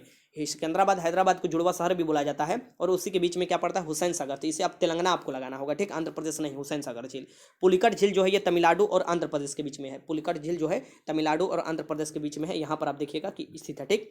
लोकटक झील जो है ये मणिपुर में है, पूर्वी राज्यों में। लोकटक। नागिन झील, देखिए नागिन जो भी आता है ना, शेषनाग नाग, ये जम्मू कश्मीर के होता है। तो नागिन झील जम्मू कश्मीर में, शेषनाग झील जम्मू कश्मीर में। अनंतनाग, जिसके नाग आ गया वो जम्मू कश्मीर लगाइएगा, जम्मू कश्मीर में। यहाँ पर देखिए लून कर्णसर झील ये राजस्थान की स्थित है। जयसम्मत झील, बहुत वीआई क्वेश्चन है। जयसम्मत झील कहाँ है? तो राजस्थान में स्थित है। फतेह सागर झील राजस्थान में स्थित है। डिडवाना झील राजस्थान में स्थित है। देवताल झील उत्तराखंड में स्थित है। नौकुची ताल झील उत्तराखंड में, जो ताल वाला आया उत्तराखंड में और नाग वाला आया तो जम्मू कश्मीर में, याद रखिएगा। यहाँ पर खुरपताल झील भी आपको देखिए उत्तराखंड में स्थित है। कैलूरू झील, ये कैलूरू जो झील है ये आंध्र प्रदेश में पड़ता है। चिल्का झील देखिए ये उड़ीसा में पड़ता है, एक लैगून झील है और खारे पानी की सबसे बड़ी झील है। लोनार झील जो है ये आपको देखिए, लोनार झील बहुत महत्वपूर्ण क्वेश्चन है भैया, ये देगा पक्का। ये महाराष्ट्र में स्थित है लोनार झील, ये याद रखिएगा। बेम्बानाड जो झील है ये केरल में स्थित है। अष्टमुदी जो झील है ये भी केरल में स्थित है, और पेरियार झील ये भी केरल में। तो ये 3 आपको केरल की झील हो जाएगा। बेम्बानाड झील केरल में, अष्टमुदी झील केरल में और पेरियार झील केरल में, ये याद रखिएगा। अब देखिए 37 क्वेश्चन नंबर के, उत्तर पूर्वी भारत की सबसे बड़ी लोकटक झील किस राज्य में स्थित है? तो उत्तर पूर्वी भारत की सबसे बड़ी जो झील है लोकटक, वो किस राज्य में स्थित है? ये है मणिपुर में स्थित, ये याद रखिएगा मणिपुर में है। यहाँ पर देखिए कि प्रसिद्ध लैगून झील चिल्का किस राज्य में स्थित है? तो प्रसिद्ध लैगून झील है चिल्का, ये किस राज्य में स्थित है ये आपको बताना है। तो ये जो स्थित है ये है आपको उड़ीसा में स्थित है। लैगून झील है, ये याद रखिएगा। खारे पानी के सबसे बड़ा झील पूछे भारत में तो आपको यहीं लगाना होगा, आपको यहाँ आपको चिल्का झील, ठीक, लैगून झील है और खारे पानी का सबसे बड़ा झील है। अब देखिए जलप्रपात या झरना के बारे में दे देता है, ठीक। तो जोग जलप्रपात है किस नदी पर है? जो भारत का सबसे बड़ा जलप्रपात है जोग, ये शरावती नदी पर है। कौन सी? शरावती नदी पर, कर्नाटक में पड़ता है। तो 39 का आंसर ए हो जाएगा। भारत का प्रमुख जलप्रपात देख लीजिए, यहाँ पर दिया हुआ है। ये जलप्रपात है इधर, और इधर नदी का नाम दिया हुआ है, ठीक। तो एक तरफ देखिए यहाँ पर जोग और गरसोप्पा जलप्रपात है, ये शरावती नदी पर है सबसे बड़ा, जोग या गरसोप्पा कर्नाटक में। एन्ना जलप्रपात जो है ये नर्मदा नदी पर, एन्ना। शिव समुद्रम, बहुत वीआई क्वेश्चन है, शिव समुद्रम है ये कावेरी नदी पर है, ठीक, ये याद रखिएगा। अब गोकक जो जलप्रपात है ये गोकक नदी पर है, ठीक। आगे चलते, पायकारा जो है ये नीलगिरी क्षेत्र में पड़ता है जलप्रपात, ठीक। चुलिया जलप्रपात जो है, चुलिया, ये क्वेश्चन पूछा हुआ था। चुलिया जो जलप्रपात है ये चंबल नदी पर है, चुलिया। पुनासा जो है ये भी चंबल नदी का जलप्रपात है, पुनासा। बिहार जो जलप्रपात है ये टोंस नदी पर स्थित है, ये याद रखिएगा। धुआंधार, बहुत वीआई क्वेश्चन, प्रचार भी टीवी में देखते होंगे धुआंधार जलप्रपात के बारे में, ये नर्मदा नदी पर स्थित है। हुंड्रू जलप्रपात जो है स्वर्णरेखा नदी पर है, झारखंड स्वर्णरेखा हुंड्रू जलप्रपात। यहाँ पर देखिए हुंड्रू जलप्रपात निर्मित है, यहाँ पर देख सकता है आपके सामने क्वेश्चन है 40 कि हुंड्रू जलप्रपात निर्मित है, ये किस नदी पर? आपके सामने ऑप्शन सब मैं दिखा दे रहा हूँ। तो ये है स्वर्णरेखा नदी पर। आगे क्वेश्चन नंबर 41 है कि भारत की बृहत्तम नदी कौन सी है? भारत की सबसे बड़ी नदी, बृहत्तम नदी ये कौन सी है आपको बताना है, ठीक। बड़ी नदी पूछे या लंबी नदी पूछे, ये दोनों का आंसर क्या हो जाएगा? गंगा हो जाएगा, ठीक। ये याद रखिएगा। और इसकी सबसे बड़ी सहायक नदी कौन है, भारत में पूछे कि सबसे बड़ी सहायक नदी कौन है, तो यमुना है, जो कि गंगा की सहायक नदी है, जो कि इलाहाबाद, प्रयागराज अब नाम हो गया है इलाहाबाद का, वहीं पर उनका संगम होता है। ठीक, गंगा यमुना सरस्वती का। ठीक, तो 41 का आंसर क्या हो जाएगा यहाँ पर, डी हो जाएगा। गंगा नदी, देखिए गंगा नदी के बारे में कुछ जानकारी यहाँ पर मैं आपको दे देता हूँ गंगा नदी के बारे में, क्योंकि यहाँ से बनता है क्वेश्चन, तो आपको जानकारी भी होना चाहिए गंगा नदी से रिलेटेड जो भी क्वेश्चन पूछता है। ठीक, देखिए उत्तराखंड के उत्तरकाशी जिले से 3900 मीटर की ऊंचाई पर गोमुख यहाँ पर देखिए गोमुख के निकट गंगोत्री हिमानी का उद्गम स्थल है, किसका, गंगा जी का। ठीक, यहाँ से भागीरथी से कहते हैं, इसको क्या कहते हैं, भागीरथी कहते हैं। फिर अलकनंदा, देखिए एक अलग है, अलकनंदा का स्रोत बद्रीनाथ के ऊपर शतोपथ हिमानी, जिसके अलकापुरी हिमनद बोला जाता है। अलकनंदा में महासिर नाम की मछली होती है, जो पूछ सकता है कि महासिर नाम की मछली कहाँ पाई जाती है, विशाल मछली होती है महासिर, ये अलकनंदा में इसका निवास स्थान है, और ये निचले हिस्सा में होता है, किंतु अंडा देने के लिए ऊपर हिस्सा में जाता है। ठीक, अलकनंदा के। गंगा नदी का नाम जो है ये देव प्रयाग के बाद पड़ता है, गंगा असल के नाम। ठीक, जहां अलकनंदा और भागीरथी आपस में मिलती है, कहां पर, देव प्रयाग में। ठीक, गंगा हरिद्वार के निकट मैदानी भाग में प्रवेश करता है, ये भी क्वेश्चन पूछा हुआ है कि गंगा कहाँ आपको जो है मैदानी भाग में प्रवेश करता है, तो हरिद्वार के निकट मैदानी भाग में प्रवेश करता है। गंगा नदी को जो बांग्लादेश में है उसमें पद्मा के नाम से बहती है, गंगा नदी जो है ये बांग्लादेश में पद्मा। ब्रह्मपुत्र नदी बांग्लादेश में जमुना के नाम से बहती है। ठीक, तो ब्रह्मपुत्र यमुना के नाम से बांग्लादेश में बहती है। ठीक, पाबन यहाँ पर देखिए बहती है, और पाबना के पूर्व गोलिटो घाट के पास पद्मा से मिलती है, ये याद रखिएगा। इसके सम्मिलित धारा को पद्मा कहा जाता है। ठीक, ये याद रखिए। आगे चलती हुई जब यह नदी चांदपुर के उत्तर पहुंचती है तो इसे मेघना कहते हैं, मेघना में आकर मिलती है, तो मेघना इससे आकर मिलती है, तो ये मेघना के नाम से बहती है, मेघना आकर मिलती है। तो और फिर कई धारा देखिएगा कि बांग्लादेश में आप देखिएगा कि फिर कई धाराओं में ये बट जाती है और समुद्र में जाकर मिल जाती है। ठीक, मेघना की सहायक नदी बराक नदी है, जिसका उद्गम स्थल मणिपुर के जो माउंट जानपो है वहां से होता है। ठीक, तो ये पूछ सकता है बराक नदी। ठीक, मणिपुर के माउंट जानपो से उद्गम स्थल होता है। क्वेश्चन अगला देखिए कि सुंदरवन डेल्टा कौन सी नदी बनाती है। सुंदरवन डेल्टा जो है ये विश्व की सबसे बड़ी डेल्टा है, और ये किस लिए जाना जाता है, ये क्वेश्चन बिहार दरोगा मुख्य परीक्षा में पूछा गया था। तो सुंदरवन डेल्टा जो है ये आपको मैंग्रोव के लिए जाना जाता है, मैंग्रोव वन के लिए जाना जाता है, और ये आपको किसका है, तो ये पूछ सकता है गंगा और ब्रह्मपुत्र दोनों नदी हो जाएगा यहाँ पर। तो यहाँ पर पूछ सकता है कि विश्व यहाँ पर कि सुंदरवन डेल्टा किससे, तो गंगा और ब्रह्मपुत्र नदी द्वारा बनती है, ये याद रखिएगा। क्वेश्चन नंबर 43, विश्व के सबसे बड़ा नदीय द्वीप माजुली का निर्माण करने वाली नदी कौन सी है। तो माजुली जो है ये विश्व के सबसे बड़ा नदी जलीय द्वीप है। ठीक, ये याद रखिएगा। और इसका निर्माण जो करता है ये ब्रह्मपुत्र नदी करता है। कौन सी, ब्रह्मपुत्र नदी। आगे चलते हैं। क्वेश्चन नंबर 44 के निम्न में से किस नदी को बिहार का शोक कहा जाता है। तो बिहार का शोक किस नदी को कहा जाता है ये आपको बताना है। तो बिहार का शोक जो रास्ता बदलने के लिए जानी जाती है बाढ़ के समय, ये आपको कोसी नदी को कहा जाता है। ठीक, 44 के आंसर बी हो जाएगा। क्वेश्चन नंबर 45 की महानदी नर्मदा तथा सोन नदी कहाँ से निकलती है। तो ये देखिए महानदी नर्मदा सोन ये नदियाँ कहाँ से निकलती है ये आपको बताना है। तो ये जो नदियाँ निकलती है और तीनों का अलग अलग दिशा है, ये भी याद रखिएगा। तो ये जो नदियाँ निकलती है अमरकंटक की पहाड़ी से निकलती है। ठीक, सोन जो है उत्तर की तरफ चला जाता है, ये याद रखिएगा। सोन जो है उत्तर की तरफ चला जाता है। नर्मदा जो है ये पश्चिम की तरफ बहती हुई नदी है, रिफ्ट वैली से होकर बहती है और जाकर अरब सागर में गिरती है। नर्मदा हुआ, ताप्ती हुआ, ठीक, ये सब नदियाँ। और जो महानदी है ये पूरब की तरफ बहती है अमरकंटक से। तो यहाँ से तीनों तरफ की नदियाँ निकलती है, ये याद रखिएगा। आगे चलिए क्वेश्चन देखते हैं। क्वेश्चन नंबर 46 है कि निम्नलिखित में कौन सी नदी भ्रंश घाटी से होकर बहती है। बहुत वीवीआई क्वेश्चन है, डायरेक्ट क्वेश्चन दे देता है कि निम्नलिखित में कौन सी नदी जो है ये भ्रंश घाटी से होकर बहती है। तो ये हो जाएगा आपको नर्मदा नदी, याद रखिएगा, अमरकंटक से निकलती है। दक्षिण भारत की नदियों में सबसे लंबी नदी कौन सी है, ये बहुत वीवीआई क्वेश्चन। दक्षिण भारत की नदियों में सबसे जो लंबी नदी है उसे दक्षिणी गंगा भी बोला जाता है। ठीक, ये गोदावरी नदी है, दक्षिणी गंगा। और दक्षिण के गंगा अगर बोले, दक्षिणी गंगा अलग हो गया, दक्षिणी गंगा में गोदावरी नदी जो कि दक्षिण भारत की सबसे लंबी नदी है, और दक्षिण के गंगा बोले तो वो हो जाएगा कावेरी नदी। के लगा देगा तो समझिए कावेरी हो जाएगा, या का लगा दे देगा तो ठीक। तो 47 का आंसर ए हो जाएगा यहाँ पर। क्वेश्चन नंबर 48 है कि निम्न में से किस नदी को उसकी पवित्रता के कारण दक्षिण भारत की गंगा, देखिए पवित्रता के कारण जाना जाता है दक्षिण भारत की गंगा, ये कौन सी हो जाएगी, तो कावेरी नदी हो जाएगी। और कावेरी नदी को लेकर, इसके जल के लेकर किसके किस में विवाद रहता है, तो कर्नाटक है, तमिलनाडु है, केरल है और पांडुचेरी है, इसके बीच में पानी को लेकर। ठीक, आगे चलते हैं। क्वेश्चन नंबर 49 है कि वैनगंगा और पैनगंगा किसकी सहायक नदी है। वैनगंगा और पैनगंगा किसकी सहायक नदी है, तो ये गोदावरी की ही सहायक नदी है, वैनगंगा और पैनगंगा। ठीक, ये याद रखिएगा। अगला है क्वेश्चन कि कृष्ण नदी का उद्गम स्थल किसके समीप है। जो कृष्णा नदी है ये इसका उद्गम स्थल किसके समीप है ये आपको बताना है। तो इसका जो है यह है महाबलेश्वर के समीप, महाबलेश्वर में आपको कृष्णा नदी का उद्गम स्थल है। ठीक, 50 का आंसर ये हो जाएगा। क्वेश्चन नंबर 51 है कि भारत का ऊंचा नदी बांध कौन सा है। भारत का सबसे ऊंचा नदी बांध कौन सा है, सबसे ऊंचा यहाँ पर देखिए नदी बांध कौन सा है, तो ये जो हो जाएगा ये हो जाएगा टिहरी बांध, टिहरी बांध हो जाएगा, इसे याद रखिएगा। 51 के साथ डी हो जाएगा, टिहरी उत्तराखंड वाला। भारत के प्रमुख बहुउद्देशीय नदी घाटी परियोजना देख लीजिए, जो बहुउद्देशीय नदी घाटी परियोजना है भारत की, ये प्रमुख परियोजना है। लगभग आपको इसमें मैं आपको कितना परियोजना बता देता हूँ, तो लगभग आपको 60 परियोजना मैं आपको बता देता हूँ, ठीक है, जो कि बार बार नदी से पूछता है। अगर ये परियोजना एक बार में रिवीजन कर लेते हैं, नहीं तो 2 बार देखिएगा, आपका रिवीजन हो जाएगा। देखिए भाखड़ा नंगल जो नदी परियोजना है, भाखड़ा नंगल परियोजना, ये सतलज नदी पर है, ठीक, जो कि पंजाब, हरियाणा, हिमाचल प्रदेश और राजस्थान में पानी इसका यहाँ से जाता है, ठीक। तो ये भाखड़ा नंगल परियोजना सतलज नदी पर है। ब्यास परियोजना जो है ये ब्यास नदी पर है, इसका पानी राजस्थान, पंजाब, हरियाणा, हिमाचल प्रदेश में जाता है, ठीक। दामोदर घाटी परियोजना जो है दामोदर नदी पर है, इसे झारखंड और पश्चिम बंगाल लाभान्वित होते हैं, ठीक। हीराकुंड जो परियोजना है ये महानदी पर है, ठीक, महानदी पर है, ये उड़ीसा में पड़ता है, ये याद रखिएगा। चंबल परियोजना जो है ये चंबल नदी पर है, जो कि राजस्थान तथा मध्य प्रदेश में पड़ता है, ठीक। तुंगभद्रा परियोजना जो है ये तुंगभद्रा नदी पर है, जो कि तेलंगाना, कर्नाटक में इसका पानी जो क्षेत्र है वो जाता है। म्यूराक्षी परियोजना जो है ये पश्चिम बंगाल में है, ठीक, ये याद रखिएगा, जो कि म्यूराक्षी नदी पर है। नागार्जुन सागर परियोजना, बहुत वीवीआई क्वेश्चन। नागार्जुन सागर परियोजना कृष्णा नदी पर पड़ता है, इसका पानी आंध्र प्रदेश, तेलंगाना में ये सम्मिलित रूप से है। कोसी परियोजना कोसी नदी पर है, जो कि बिहार और नेपाल के सम्मिलित परियोजना है, कोसी परियोजना, ये याद रखिएगा।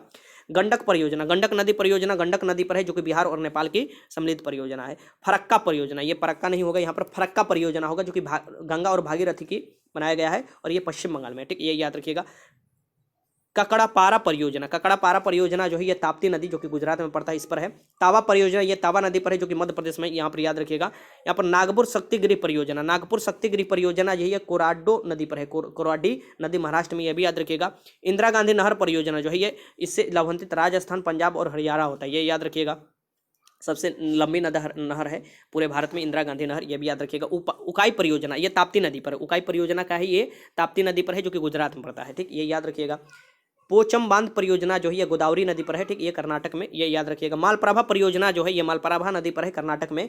और महानदी डेल्टा परियोजना जो है ये महानदी पर है, जो कि उड़ीसा में पड़ता है, ठीक। फिर रहिंद परियोजना रहिंद नदी पर है, जो कि उत्तर प्रदेश में है। कुंडा परियोजना कुंडा नदी पर है, जो कि तमिलनाडु में है, ये भी याद रखिएगा। दुर्गा बैराज परियोजना दामोदर नदी पर, दुर्गा बैराज परियोजना ये पश्चिम बंगाल और झारखंड की है, ठीक। आगे चलते हैं। इडुक्की परियोजना बहुत महत्वपूर्ण क्वेश्चन है। इडुक्की परियोजना ये परियार नदी पर है, जो कि केरल में, ठीक। टिहरी बांध परियोजना ये जो है बेतवा नदी पर, उत्तर प्रदेश, मध्य प्रदेश में टिहरी बांध परियोजना यहाँ पर देख ली सकते हैं, ठीक। आगे चलते हैं। माता टीला परियोजना देख लीजिए, ये बेतवा नदी पर है, महाराष्ट्र में है, ठीक। कोयना परियोजना देखिए, कोयना परियोजना जो है ये कोयना नदी पर महाराष्ट्र में, ठीक। रामगंगा परियोजना जो है ये रामगंगा नदी पर है, जो कि उत्तर प्रदेश में स्थित है, ठीक। आगे देखिए ऊपरी कृष्णा परियोजना है, ये कृष्णा नदी पर है, जो कि कर्नाटक में अल्मेटी बांध के नाम से भी यह जाना जाता है, ठीक, ये याद रखिएगा। घंटप्रभा परियोजना जो है ये घंटप्रभा नदी है, उसी पर बनाया गया है, ये कर्नाटक में पड़ता है, ठीक। यहाँ से देख लीजिए। भीमा परियोजना पावना नदी पर स्थित है, जो कि महाराष्ट्र में है, भीमा परियोजना। भाद्रा परियोजना ये भद्रा नदी पर है, जो कि कर्नाटक में स्थित है, ये भी याद रखिएगा।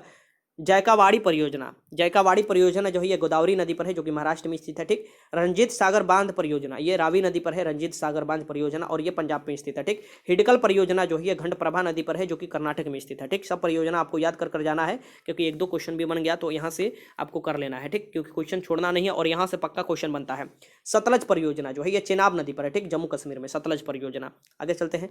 यहाँ पर देखिए नाथपा झोकड़ी परियोजना जो है ये सतलुज है पर, ठीक, हिमाचल प्रदेश सतलुज। पनामा परियोजना ये पनामा नदी पर गुजरात में है, ठीक। कोल डैम परियोजना जो है ये सतलुज नदी पर हिमाचल प्रदेश में है। कांगसवाती परियोजना ये कंगसवाती नदी जो है ये पश्चिम बंगाल में वहाँ पर है। परम्बकुल्लम अलियार परियोजना जो है ये 8 नदियों की जोड़कर बनाया गया है, तमिलनाडु और केरल इससे लाभान्वित होते हैं। मुचकुंड यहाँ पर देखिए मुचकुंड परियोजना मुचकुंड नदी पर है, जो कि उड़ीसा, आंध्र प्रदेश में ये क्वेश्चन पूछा हुआ है। गिरना परियोजना जो है ये गिरना नदी पर है, जो कि महाराष्ट्र में स्थित है। शारदा परियोजना ये गोमती नदी पर है, जो कि उत्तर प्रदेश में स्थित है, ये भी याद रखिएगा। पूर्णा परियोजना पूर्णा नदी पर स्थित है, जो कि महाराष्ट्र में, ठीक। बारगी परियोजना बारगी नदी पर स्थित है, मध्य प्रदेश में। हंसदेव बंगो परियोजना जो है हंसदेव नदी पर है, छत्तीसगढ़ में, ठीक। दंडकर्णाय परियोजना जो है ये उड़ीसा, मध्य प्रदेश में पड़ता है, ठीक, ये भी याद रखिएगा। सरावती परियोजना देखिए, सरावती परियोजना जो है सरावती नदी पर पड़ता है, जो कि कर्नाटक में, ठीक। पंचेत बांध परियोजना ये दामोदर नदी पर है, पंचेत बांध, ये भी याद रखिए, झारखंड बंगाली हो जाएगा यहाँ पर। गंगा सागर परियोजना जो कि चंबल नदी पर है, गंगा सागर परियोजना मध्य प्रदेश, याद रखिएगा। बाण सागर परियोजना ये कौन है, बिहार, उत्तर प्रदेश और मध्य प्रदेश में है, ठीक, सोन नदी पर बाण सागर परियोजना, ठीक, याद रखिएगा। बाण सागर परियोजना सोन नदी पर। नर्मदा सागर परियोजना नर्मदा नदी पर, मध्य प्रदेश और गुजरात इससे लाभान्वित होते हैं। राणा प्रताप सागर परियोजना ये कौन है, चंबल नदी पर, ठीक, राणा प्रताप सागर परियोजना राजस्थान में। जवाहर सागर परियोजना ये चंबल नदी पर है, राजस्थान में, ये भी राणा प्रताप सागर भी और जवाहर सागर परियोजना भी। सरहिंद नहर परियोजना, सरहिंद नहर परियोजना सतलुज नदी पर हरियाणा में, यह याद रखिएगा। तुलबुल परियोजना झेलम नदी पर है, जम्मू कश्मीर में। तिलबुल परियोजना। दुल्हस्ती परियोजना जो है ये चेनाब नदी पर है, जम्मू कश्मीर में। और तिलैया परियोजना जो है ये बराकार नदी पर है, झारखंड में, ठीक। तिलैया। सरदार सरोवर परियोजना जो है ये नर्मदा नदी पर है, ठीक। गुजरात, मध्य प्रदेश, महाराष्ट्र और राजस्थान में पड़ता है, ये याद रखिएगा। और बगलिहार परियोजना जो है ये चेनाब नदी पर होता है, जम्मू कश्मीर में, बगलिहार, ठीक। तो ये आपको 60 परियोजना मैंने आपको रटा दिया। और जो जवाहरलाल नेहरू जो थे ना प्रधानमंत्री, जो हमारे पहले प्रधानमंत्री थे, वो बहुउद्देशीय नदी घाटी परियोजना को क्या कहते थे? आधुनिक भारत का मंदिर कहते थे, आधुनिक भारत के मंदिर, ठीक। लूसेंट का सभी मैं आपको जल्दी से जल्दी रिवीजन भी करा दे रहा हूँ और क्वेश्चन भी करा दे रहा हूँ, जो कि क्वेश्चन रिलेटेड पूछता है, ठीक। अब ये मत सोचिएगा कि इससे क्वेश्चन नहीं आएगा, आपको ज्योग्राफी से और भी 200 से 300 क्वेश्चन मैं आपको कराने वाला हूँ। भारत में सबसे लंबा बांध कौन है? भारत में सबसे लंबा बांध कौन है, ये आपको बताना है। तो भारत में सबसे लंबा बांध जो है ये आपको बताना है कौन सा है। तो भारत में सबसे लंबा बांध हीराकुंड बांध है। 52 के आंसर सी हो जाएगा। अलमाटी बांध किस नदी पर स्थित है? तो अलमाटी बांध किस नदी पर स्थित है? तो यह है कृष्णा नदी पर, अलमाटी बांध, ठीक। ऊपर जो भी मैंने बताया पढ़े होंगे अच्छे से तो आपको पता चल जाएगा। थीन बांध किस नदी पर बनाया गया है? जो थीन बांध है ये किस नदी पर बनाया गया है, ये आपको बताना है। तो थीन बांध जो है ये आपको रावी नदी पर बनाया गया है, ठीक। आगे क्वेश्चन देखिए, क्वेश्चन नंबर 55 है कि गांधीनगर, जवाहर नगर तथा राणा प्रताप सागर किस नदी पर निर्मित परियोजना? ये तीनों सम्मिलित परियोजना है। गांधीनगर, जवाहर सागर और राणा प्रताप सागर, ये आपको किसकी परियोजना है? तो ये चंबल की परियोजना है, यह याद रखिएगा, चंबल नदी पर परियोजना है। इसका आंसर क्या हो जाएगा? सी हो जाएगा। आगे क्वेश्चन है, मेंटूर बांध परियोजना किस पर है? मेटूर बांध जो परियोजना है किस नदी पर बांधा गया है, ये आपको बताना है। मेटूर बांध जो है ये कावेरी नदी पर स्थित है। बहुत वीआई क्वेश्चन, मेटूर बांध परियोजना। आगे क्वेश्चन देखिए, इडुक्की जल विद्युत परियोजना किस राज्य में स्थित है? जो इडुक्की जल विद्युत परियोजना है ये किस राज्य में स्थित है, ये आपको बताना है। तो ये है केरल राज्य में स्थित, केरल राज्य में स्थित है। आगे देखिए, भारत में प्रथम बहुउद्देशीय नदी घाटी परियोजना का निर्माण निम्न में से किस नदी पर? तो भारत की जो प्रथम नदी घाटी परियोजना था उसका निर्माण किस नदी पर और उसका नाम क्या था? तो उसका नाम था आपको दामोदर नदी घाटी परियोजना, ये दामोदर नदी पर, ठीक। ये याद रखिएगा। 58 का आंसर सी हो जाएगा। भारत की सबसे बड़ी बहुउद्देशीय नदी घाटी परियोजना कौन सी है? तो भारत की सबसे बड़ी नदी घाटी परियोजना कौन सी है, ये आपको बताना है। तो ये भाखड़ा नंगल परियोजना है, सतलज नदी पर, ये याद रखिएगा। आगे, सरदार सरोवर परियोजना किस नदी पर चल रही है? सरदार सरोवर परियोजना है ये किस नदी पर है, ये आपको बताना है। तो ये है नर्मदा नदी पर। आगे क्वेश्चन देखिए, दम्फला तथा सिंहपो जनजाति किस प्रदेश में पाई जाती है? दम्फला या सिंहपो जो जनजाति है ये किस प्रदेश में पाई जाती है? तो अरुणाचल प्रदेश में, दम्फला या सिंहपो, ठीक। ये लगा लीजिएगा, जनजाति से रिलेटेड क्वेश्चन आया तो। लेप्चा या भूटिया जनजाति का निवास क्षेत्र कौन सा है? लेप्चा या भूटिया, यहाँ पर देख सकते हैं, लेप्चा या भूटिया जनजाति का निवास क्षेत्र कौन सा है, ये आपके सामने ऑप्शन है। तो लेप्चा और भूटिया जनजाति का निवास क्षेत्र है सिक्किम। गारो खासी जयंतिया जनजाति किस राज्य में निवास करती है, ठीक। तो गारो खासी जयंतिया जो जनजाति है ये पहाड़ी का भी नाम है और जनजाति का भी नाम है, ये आपको मेघालय की जनजाति है, ठीक। ये याद रखिएगा, मेघालय की। आगे चलते क्वेश्चन देखते हैं, क्वेश्चन नंबर 64 कि भारत की स्वार्थिक मिट्टी कौन सी है? भारत में जो स्वार्थिक मिट्टी है ये कौन सी है, ये आपको बताना है, ठीक। मिट्टी से रिलेटेड क्वेश्चन देता है, एक चैप्टर ही अलग है लूसेंट में मिट्टी से रिलेटेड, मैं रिवीजन भी आपको करा दूंगा। तो भारत में जो सबसे ज्यादा मिट्टी पाई जाती है वो जलोढ़ मिट्टी है, जो कि नदी द्वारा बहा कर लाई जाती है, जलोढ़ मिट्टी, ठीक। तो 64 के आंसर सी हो जाएगा। चलिए मिट्टी के बारे में मैं आपको बता दूं, ठीक। यहाँ पर देखिए, यह नदियों द्वारा लाई गई मिट्टी है, कौन सी? जलोढ़ मिट्टी। सबसे पहले जलोढ़ मिट्टी के बारे में मैं आपको बता दूं, ठीक। यह नदियों द्वारा लाई गई मिट्टी है। इस मिट्टी में पोटास की बहुलता होती है। इसमें क्या होता है? पोटास ज़्यादा मात्रा में होता है। लेकिन किसकी किसकी कमी होती है? तो नाइट्रोजन की, फास्फोरस की और ह्यूमस की कमी होती है। तो ये दे सकता है कि जलोढ़ मिट्टी में किसकी कमी होती है? तो नाइट्रोजन, फास्फोरस, ह्यूमस, और किसकी ज़्यादा मात्रा में पाया जाता है? तो पोटास ज़्यादा मात्रा में पाया जाता है। ये भारत में सबसे ज़्यादा मिट्टी पाई जाती है, ठीक। यह मिट्टी भारत के लगभग 22% क्षेत्र पर पाई जाती है। यह दो प्रकार की होती है, बांगर और खादर, ठीक। तो बांगर खादर किसे कहते हैं? तो पुरानी जलोढ़ मिट्टी को बांगर कहा जाता है और नई जलोढ़ मिट्टी को खादर कहा जाता है, ठीक। ये क्वेश्चन दरोगा में पूछा हुआ था कि पुरानी जलोढ़ मिट्टी को क्या बोला जाता है? बांगर, और नई को खादर बोला जाता है, ठीक। उसके बाद काली, ब्लैक सॉइल जिसे बोला जाता है, काली मिट्टी आता है, ठीक। इसका निर्माण बेसाल्ट चट्टानों से टूटने फूटने से होता है, ठीक। बेसाल्ट चट्टानों से। इसमें आयरन की प्रचुरता पाई जाती है। किसका किसका प्रचुरता पाई जाती है? तो आयरन रहता है, चूना रहता है, एल्युमिनियम रहता है और मैग्नीशियम, इसकी प्रचुरता पाई जाती है। इस मिट्टी का काला जो रंग होता है ये टेटिफेरस मैग्नेटाइट के कारण होता है, मैग्नेटाइट के कारण होता है, मैग्नेटाइट, टेटिफेरस मैग्नेटाइट, और जीवाश्म के कारण होता है इसका काला रंग। ये याद रखिएगा। इस मिट्टी को रेगुर मिट्टी के भी नाम से जाना जाता है, ठीक। रेगुर मिट्टी के नाम से भी काली मिट्टी को जाना जाता है। कपास की खेती के लिए सबसे उपयुक्त मानी जाती है। इसे काली कपासी मिट्टी भी कहा जाता है। अन्य फसलों में गेहूं, जवार, बाजरा आदि इसमें उगाया जाता है। सबसे ज्यादा इसमें कपास उगाया जाता है, इसलिए काली कपासी मिट्टी के नाम से जाना जाता है। लाल मिट्टी देखिए, रेड सॉइल के नाम देख लीजिए। इसका निर्माण जो हुआ है ये जलवायु परिवर्तनों के परिणाम स्वरूप रवेदार एवं कैंत्रिक शैलों को विघटन और वियोजन से होता है, टूटने फूटने से होता है। आपको जैसे जैसे आपको बदल रहा है, जलवायु परिवर्तन हो रहा है, ठीक। इसके कारण यहाँ पर जो चट्टाने हैं ये आपको केंद्रित सेल वो विघटन और वियोजन से होता है। इस मिट्टी में सिलिका और आयरन की बहुलता होती है, सिलिका और आयरन की इसमें बहुलता होती है। लाल मिट्टी का रंग जो लाल होता है ये किसके कारण होता है, तो लौह ऑक्साइड की उपस्थिति के कारण होता है। लेकिन जलयोजित के रूप में ये पीली दिखाई देती है, जब जल इसमें जम जाता है तो पीली दिखाई देने लगती है, जल काफ़ी ज़्यादा एक जगह इकट्ठा हो जाता है। तो ये अम्लीय प्रकृति की होती है, किसकी, तो अम्लीय प्रकृति की होती है। इसमें नाइट्रोजन, फास्फोरस एवं ह्यूमस की कमी होती है। तो इसमें किसमें, तो नाइट्रोजन, फास्फोरस और ह्यूमस की कमी होती है। यह मिट्टी उर्वरता विहीन और बंजर भूमि के रूप में पाई जाती है। ठीक, उर्वरता विहीन बंजर भूमि के रूप में। इसमें चूना का इस्तेमाल अगर किया जाए तो इसकी उर्वरता बढ़ाई जा सकती है। ठीक, इसमें चूना का इस्तेमाल किया जाता है तो लाल मिट्टी में। फिर इसके बाद लेटराइट मिट्टी का स्थान आता है, लेटराइट मिट्टी। ठीक, लेटराइट मिट्टी 4 प्रकार के मैंने आपको मिट्टी कराया तो कराऊंगा। तो यहाँ पर देखिए, इसका निर्माण मानसूनी जलवायु का आर्द्रता और शुष्कता के क्रमिक परिवर्तन के परिणाम स्वरूप उत्पन्न विशिष्ट परिस्थितियों में होता है। इसमें आयरन और सिलिका की क्या होती है, बहुलता होती है। ठीक, देखिए शैलों को टूटे फूटे से निर्मित होने वाली इस मिट्टी को गहरी लाल लेटराइट, सफेद लेटराइट और भूमिगत जलवायु लेटराइट के रूप में वर्गीकृत किया गया। किसके किसके, तो लाल लेटराइट, सफेद लेटराइट और भूमिगत जलवायु लेटराइट के रूप में। गहरी लाल लेटराइट में लौह ऑक्साइड और पोटास की बहुलता होती है। ठीक, इसकी उर्वरता कम होती है, उर्वरकता जो होती है, लेकिन निचले भाग में कुछ खेती की जाती है इसमें। ठीक, सफेद लेटराइट की उर्वरता जो होती है ये सबसे कम होती है और ये केओलिन के कारण इसका रंग सफेद होता है। किसके कारण, केओलिन के कारण। ये क्वेश्चन पूछा हुआ है।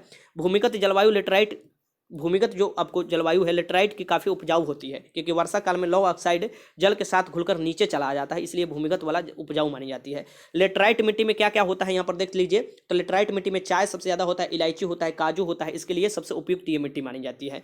देश में मृदा अपरदन और उसके जो दुष्परिणाम है उसको नियंत्रण के लिए 1953 में केंद्रीय मृदा संरक्षण बोर्ड का गठन किया गया था। मरुस्थलीय की समस्या को अध्ययन के लिए जोधपुर में central arid zone research institute की भी स्थापना की गई थी कि मरुस्थल से समस्या को निपटने के लिए। ठीक, यहाँ से क्वेश्चन अब मैं आपको कराता हूँ, मिट्टी से रिलेटेड कुछ क्वेश्चन कराता हूँ। देखिए ये रिवीजन के तौर पर वीडियो है, मैं बार बार बोल रहा हूँ, अगर रिवीजन करना है तो ये देखिए नीचे मैं लिंक दे दूंगा, वहाँ से आप देख लीजिए, वहाँ से भी मैं आपको रिवीजन कराता हूँ। तो जो आपको भाग 1 में 30 क्वेश्चन आता है उसे अगर देखना है तो लिंक पर क्लिक कर जरूर देखिएगा, मैं उस पर भी वीडियो अपलोड करते रहता हूँ। पुरानी जलोढ़ मिट्टी के अन्य किस नाम से जाना जाता है, तो पुरानी जो जलोढ़ मिट्टी है इसे अन्य किस नाम से जाना जाता है, तो इसको नाम से जाना जाता है बांगर को, और खादर जो होता है ये नया को बोला जाता है, जो नया जलोढ़ मिट्टी होता है, और रेगुर काली मिट्टी को बोला जाता है। तो 65 के आंसर क्या हो जाएगा यहाँ पर, बी हो जाएगा। क्वेश्चन नंबर 66 है कि भारत में काली कपासी मिट्टी को किस स्थानीय नाम से जाना जाता है।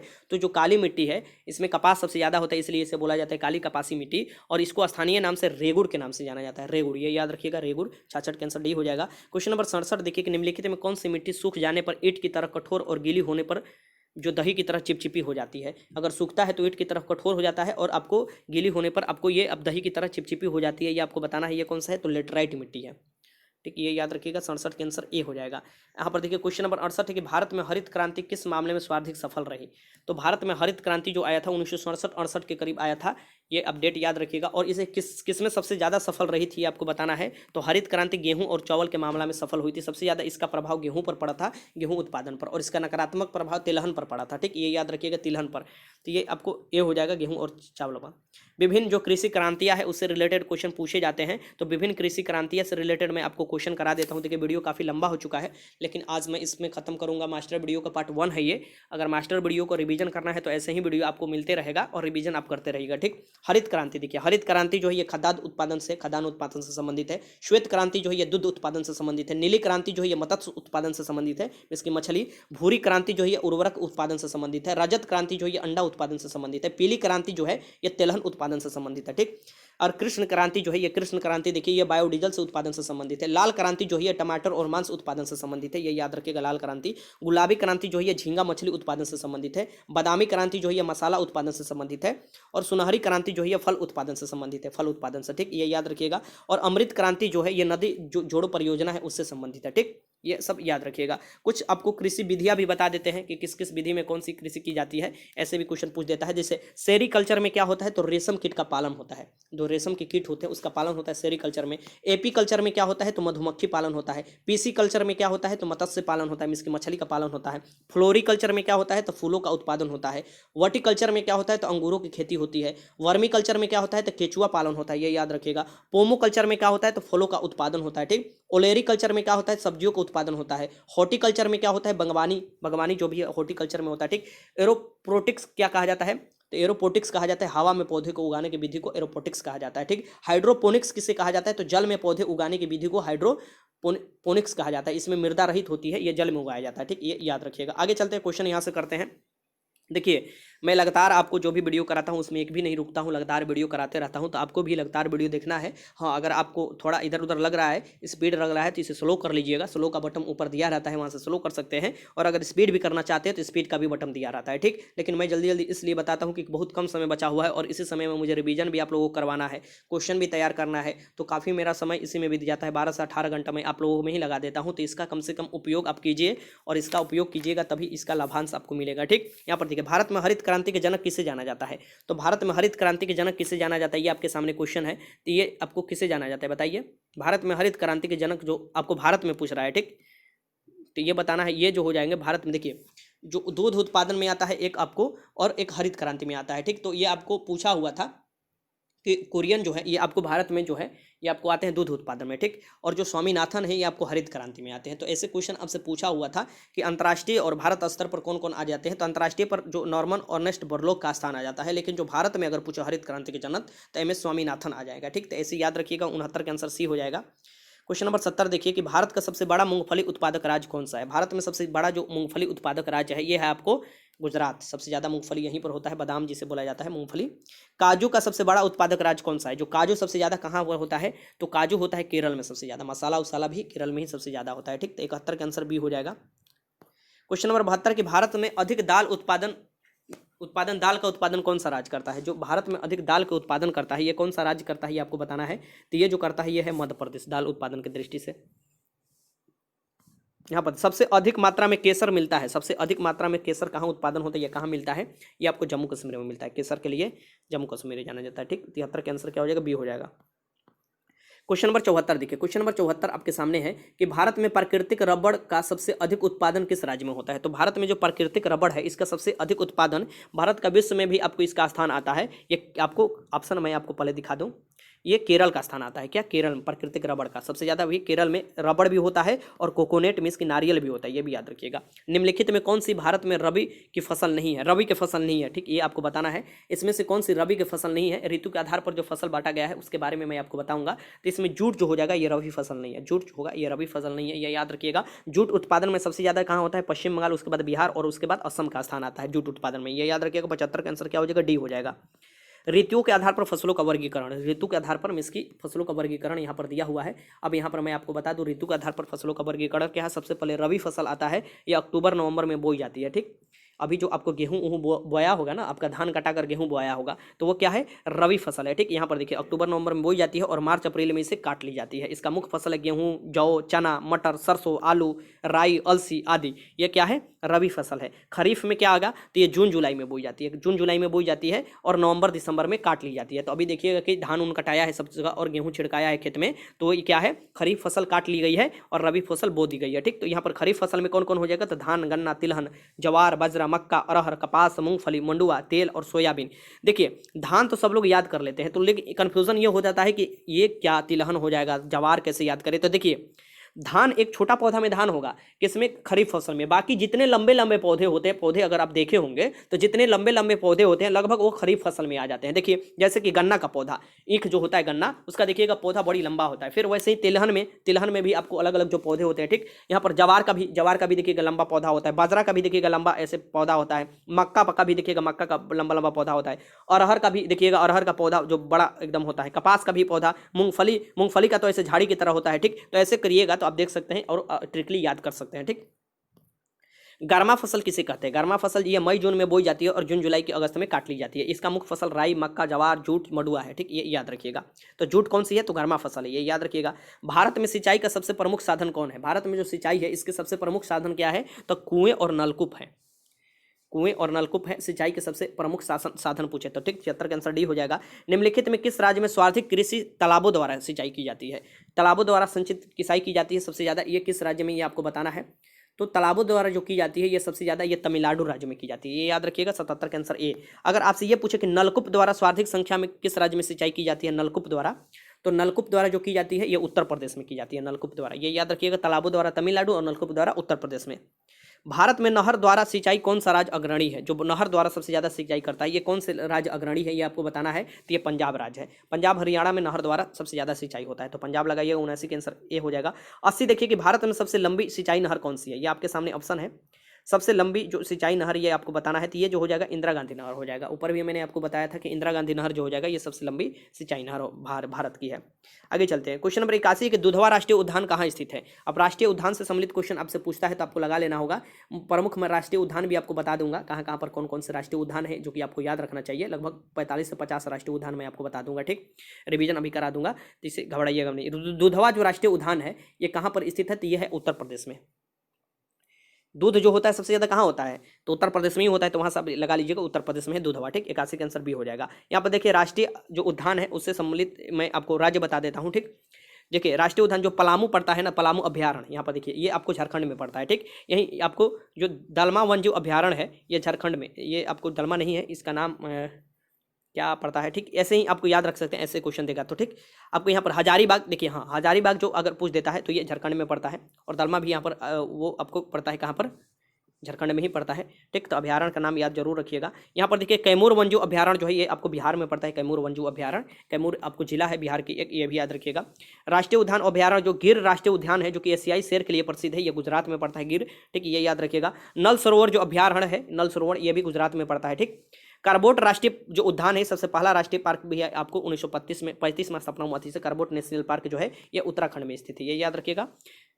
जिम कार्बोट नेशनल पार्क इसका नाम है। दुधवा राष्ट्रीय उद्यान जो है ये उत्तर प्रदेश में स्थित है, मैंने आपको क्वेश्चन कराया दुधवा राष्ट्रीय उद्यान।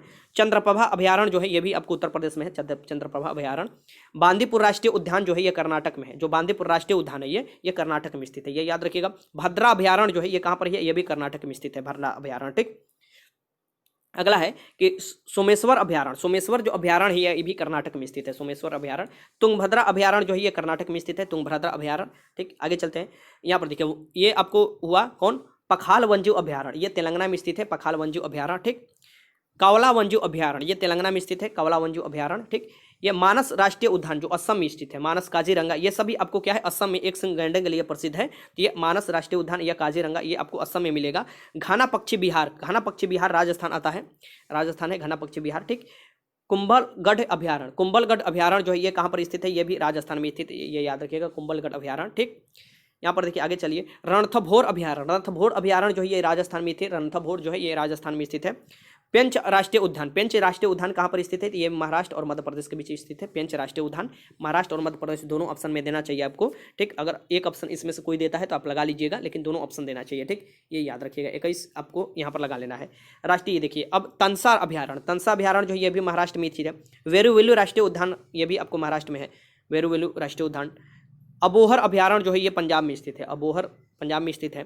चिल्का अभ्यारण्य जो है ये उड़ीसा में स्थित है, चिल्का अभ्यारण्य उड़ीसा में स्थित है। सिमलीपाल अभ्यारण्य जो है ये भी कहाँ है? उड़ीसा में स्थित है, सिमलीपाल भी कहाँ है? उड़ीसा में स्थित है, ठीक, ये याद रखिएगा। आगे चलते हैं। वेदांतगल अभ्यारण्य, वेदांतगल अभ्यारण्य जो है ये तमिलनाडु में स्थित है, ठीक। इंदिरा गांधी अभ्यारण्य तमिलनाडु में स्थित है। मधुमलय अभ्यारण्य जो है, मधुमलय ये आपको तमिलनाडु में स्थित पड़ता है, मधुमलय। डंफा अभ्यारण्य बहुत भी क्वेश्चन है, यहाँ पर स्टार लगा जी। डंफा अभ्यारण्य जो है ये मिजोरम में पड़ता है, ठीक। पेरियार अभ्यारण्य जो है ये भी आपको याद रखना है, केरल में पड़ता है, पेरियार अभ्यारण्य, ठीक। यहाँ से क्वेश्चन बनता है तब लगा लेना है, पेरियार अभ्यारण्य। यहाँ पर देखिए पेरम्बकुलर अभ्यारण्य, पेरम्बकुलर जो अभ्यारण्य है ये भी आपको लगा लेना है, यहाँ से क्वेश्चन बनता है तो, ठीक। तो यहाँ पर देखिए पेरम्बकुलम अभ्यारण्य जो पड़ता है ये केरल में पड़ता है, ठीक। यहाँ पर देखिए आगे कान्हा किसली राष्ट्रीय उद्यान, कान्हा किसली राष्ट्रीय उद्यान जो पड़ता है ये मध्य प्रदेश में पड़ता है, कान्हा, ठीक। यहाँ पर देखिए पंचमढ़ी अभ्यारण्य जो है ये मध्य प्रदेश में है, पंचमढ़ी अभ्यारण्य, ठीक। आगे चलते हैं। डाचीगाम राष्ट्रीय उद्यान, डाचीगाम राष्ट्रीय उद्यान जो है ये जम्मू कश्मीर में है, डाचीगाम, याद रखिएगा। किश्तवाड़ राष्ट्रीय उद्यान, किश्तवाड़ जो राष्ट्रीय उद्यान है यह भी जम्मू कश्मीर में, किश्तवाड़, ठीक। आगे देखते हैं। बांधवगढ़ राष्ट्रीय उद्यान, बांधवगढ़ राष्ट्रीय उद्यान कहाँ है? मध्य प्रदेश में स्थित है, ठीक। नागरहोल राष्ट्रीय उद्यान, नागरहोल राष्ट्रीय उद्यान है कर्नाटक में स्थित, नागरहोल, ठीक। यहाँ पर पखुई वन्यजीव अभ्यारण्य, जो पखुई वन्यजीव अभ्यारण्य ये अरुणाचल प्रदेश में स्थित है, पखुई वन्यजीव अभ्यारण्य। सुल्तानपुर झील जो है अभ्यारण्य, सुल्तानपुर झील अभ्यारण्य हरियाणा में स्थित है, सुल्तानपुर झील अभ्यारण्य। रोहिला राष्ट्रीय उद्यान जो है ये हिमाचल प्रदेश में है, रोहिला राष्ट्रीय उद्यान, ठीक। सुंदरवन राष्ट्रीय उद्यान जो है ये सुंदरवन राष्ट्रीय उद्यान जो स्थित पड़ता है ये पश्चिम बंगाल में पड़ता है, यहाँ पर लगा लीजिएगा। भगवान महावीर उद्यान, बहुत महत्वपूर्ण क्वेश्चन, भगवान महावीर उद्यान जो है ये गोवा में पड़ता है, भगवान महावीर उद्यान। नोंगर वाइलेम अभ्यारण्य, नोंगर वाइलेम अभ्यारण्य मेघालय में पड़ता है, ठीक। और केबुल लामजो जो तैरता हुआ एक प्रकार का अभ्यारण्य है, राष्ट्रीय उद्यान है, जो कि मणिपुर में लोकटक झील के पास है, तैरता हुआ केबुल लामजाओ राष्ट्रीय उद्यान, ठीक, मणिपुर में है, ठीक, ये याद रखिएगा। तो यहाँ से क्वेश्चन अब आपके स्टार्ट होता है, क्वेश्चन भी साथ में, क्वेश्चन भी मैं थ्योरी भी आपको कराते चलता हूँ, क्योंकि जो भी थ्योरी है वो इसी के साथ आप करते रहिएगा, तभी आपका ज़्यादा से ज़्यादा क्वेश्चन कर पाइएगा। निम्नलिखित में कौन सा अभ्यारण्य जंगली हाथियों के लिए प्रसिद्ध है? कौन सा अभ्यारण्य जो है ये जंगली हाथियों के लिए प्रसिद्ध है, ये आपको बताना है। तो पेरियार जो केरल में पड़ता है, ये जंगली हाथियों के लिए प्रसिद्ध है। 82 का आंसर डी हो जाएगा, ठीक। आगे चलते हैं, क्वेश्चन नंबर 83 है। देखिए, अगर आपसे पूछे कि टाइगर स्टेट किसे कहते हैं, सबसे ज्यादा बाघों की संख्या कहाँ है, तो मध्य प्रदेश लगाइएगा, ठीक, ये भी याद रखिएगा। 83 की दाचीगम वन्यजीव अभ्यारण्य निम्नलिखित में किस राज्य में है? तो दाचीगम वन्यजीव अभ्यारण्य जो है ये जम्मू कश्मीर में है, ठीक, दाचीगम, ठीक, ये याद रखिएगा, दाचीगम। आगे चलते हैं, क्वेश्चन नंबर 84 कि विश्व का एकमात्र तैरता हुआ राष्ट्रीय उद्यान केबुल लमजाओ जो है ये किस राज्य में स्थित है? केबुल लमजाओ जो है ये आपको मणिपुर में पड़ेगा, ठीक, ये याद रखिएगा। 84 के आंसर सी हो जाएगा, ये क्वेश्चन पूछा हुआ था। क्वेश्चन नंबर 85 के कान्हा राष्ट्रीय उद्यान किस राज्य में स्थित है? तो कान्हा राष्ट्रीय उद्यान किस राज्य में स्थित है ये आपको बताना है। तो कान्हा राष्ट्रीय उद्यान जो है ये मध्य प्रदेश में स्थित है। क्वेश्चन नंबर 86 के महात्मा गांधी राष्ट्रीय समुद्री उद्यान कहाँ पर स्थित है? तो महात्मा गांधी राष्ट्रीय समुद्री उद्यान जो है मरीन ये है, ठीक, ये आपको बताना है ये कहाँ पर स्थित है, ये पोर्ट ब्लेयर में स्थित है। आगे चलते हैं, क्वेश्चन नंबर 87 है यहाँ पर कि भारत में पहली जनगणना कब हुई थी? जनगणना से रिलेटेड क्वेश्चन पूछ देता है। देखिए, भारत के जनगणना और बिहार के जनगणना दोनों से मैं अलग अलग वीडियो करा चुका हूँ, उसका लिंक मैं नीचे दे दूंगा, वो जरूर देख लीजिएगा। और बिहार के जनगणना तो जरूर देख कर जाइएगा, क्योंकि बिहार से भी स्पेशल क्वेश्चन पूछता है, तो आप वहाँ से जरूर देख लीजिएगा। नीचे मैं लिंक दे दूंगा, वहाँ से जरूर आपको देख लेना होगा बिहार की जनगणना। भारत में पहली बार जनगणना कब हुई थी ये आपको बताना है। भारत में पहली बार जो जनगणना हुई थी ये हुई थी 1872 में। तो जनगणना से रिलेटेड मैं क्वेश्चन आपको करा चुका हूँ, तो इसमें मैं ज़्यादा समय व्यतीत नहीं करूँगा और मैं इससे आपको क्वेश्चन नहीं कराने वाला हूँ। नीचे मैं लिंक दे दूंगा, वहाँ से आप क्वेश्चन कर लेना है, ठीक। जनगणना से जो भी क्वेश्चन है वहाँ से आपको कर लेना है, मैं नीचे लिंक दे दूंगा, ठीक, क्योंकि टाइम का बहुत लंबा हो चुका है और जनगणना से भी क्वेश्चन कराने लगूँ तो और भी वीडियो लंबा हो जाएगा। देखिए, अगला क्वेश्चन है कि भारत में पहली बार जनगणना किसके कार्यकाल में संपन्न हुआ था? तो कार्यकाल जो अगर पूछ देता है भारत में सबसे पहले जनगणना किसके कार्यकाल में, तो लॉर्ड मेयो के शासनकाल में शुरू हुआ था। भारत में पहली जनगणना किसके शासनकाल में शुरू हुआ था? तो लॉर्ड मेयो के, ये याद रखिएगा। अब आगे देखते हैं कि भारत में जनगणना क्रमकार आकलन कब से प्रति 10 वर्ष के अंतराल पर किया जाए। इसकी अब उस समय से देखिए 1872 से शुरू हुआ था, लेकिन 1881 से प्रत्येक 10 साल पर अब जनगणना शुरू हो गया था भारत में, ठीक। तो इसका जो आपको बोल रहे हैं क्रमवार आकलन जो करने लगा था जनगणना का प्रत्येक 10 साल पर, वो आपको किया गया था 1881 से शुरुआत किया गया था, ठीक। गोवा राज्य की राजधानी पणजी किस नदी पर स्थित है? ये आपको बताना है। जो गोवा राज्य की राजधानी है पणजी, ये किस नदी पर स्थित है? ये जो है ये आपको मांडवी नदी पर पड़ेगी, ठीक। तो ऑप्शन के अकॉर्डिंग आपको लगा लेना है मांडवी नदी, गोवा। आगे चलिए, नदियों के किनारे प्रमुख जो शहर बसे हुए उसका मैं आपको नाम बता देता हूँ, जल्दी जल्दी नाम बता देता हूँ, ठीक, ज़्यादा समय आपका नहीं लूंगा। तो नदियों के किनारे देखिए, यहाँ पर देखिए, आगरा जो बसा है यमुना नदी के किनारे बसा है, बद्रीनाथ अलकनंदा नदी के किनारे बसा हुआ है, इलाहाबाद जिसे प्रयागराज अब नाम दे दिया गया है ये यमुना गंगा के जो संगम है वहाँ पर बसा हुआ है, दिल्ली जो बसा हुआ है यमुना नदी के आपको किनारे, फिरोजपुर जो बसा है ये सतलज नदी के किनारे बसा हुआ है, हरिद्वार जो बसा हुआ है ये गंगा नदी के किनारे बसा हुआ है, ठीक, कानपुर जो बसा हुआ है ये गंगा नदी के किनारे, कुरनूल जो बसा हुआ है तुंगभद्रा नदी के किनारे बसा हुआ है, ये भी याद रखिएगा। सुकोवा घाट जो बसा हुआ है ये ब्रह्मपुत्र नदी के किनारे बसा हुआ है, ठीक। कनौज जो बसा हुआ है ये आपको गंगा नदी के किनारे बसा हुआ है, ठीक। श्रीनगर जो बसा हुआ है ये झेलम नदी के किनारे बसा हुआ है, किसके? झेलम नदी के किनारे। सूरत जो बसा हुआ है ये ताप्ती नदी के किनारे बसा हुआ है। हैदराबाद जो बसा हुआ है ये मूसी नदी के किनारे बसा है, ये याद रखिएगा, ठीक। मथुरा जो बसा हुआ है ये यमुना नदी के किनारे बसा है। जमशेदपुर जो बसा हुआ है ये स्वर्ण रेखा नदी के किनारे बसा है। अहमदाबाद जो बसा हुआ है ये साबरमती नदी के किनारे बसा हुआ है, ये याद रखिएगा। अयोध्या जो बसा हुआ है ये सरयू नदी के किनारे बसा हुआ है। कोलकाता जो बसा हुआ है ये हुगली नदी के किनारे बसा हुआ है, ठीक। लखनऊ जो बसा हुआ है ये गोमती नदी के किनारे बसा है, लखनऊ। डिब्रूगढ़ जो बसा हुआ है ब्रह्मपुत्र नदी के किनारे बसा है। गुवाहाटी नदी जो बसा है ये ब्रह्मपुत्र नदी के किनारे ही बसा हुआ है। जबलपुर जो बसा हुआ है ये नर्मदा नदी के किनारे बसा हुआ है। कोटा जो बसा हुआ है ये चंबल नदी के किनारे बसा हुआ है। कटक जो बसा हुआ है ये महानदी के किनारे बसा हुआ है, ठीक।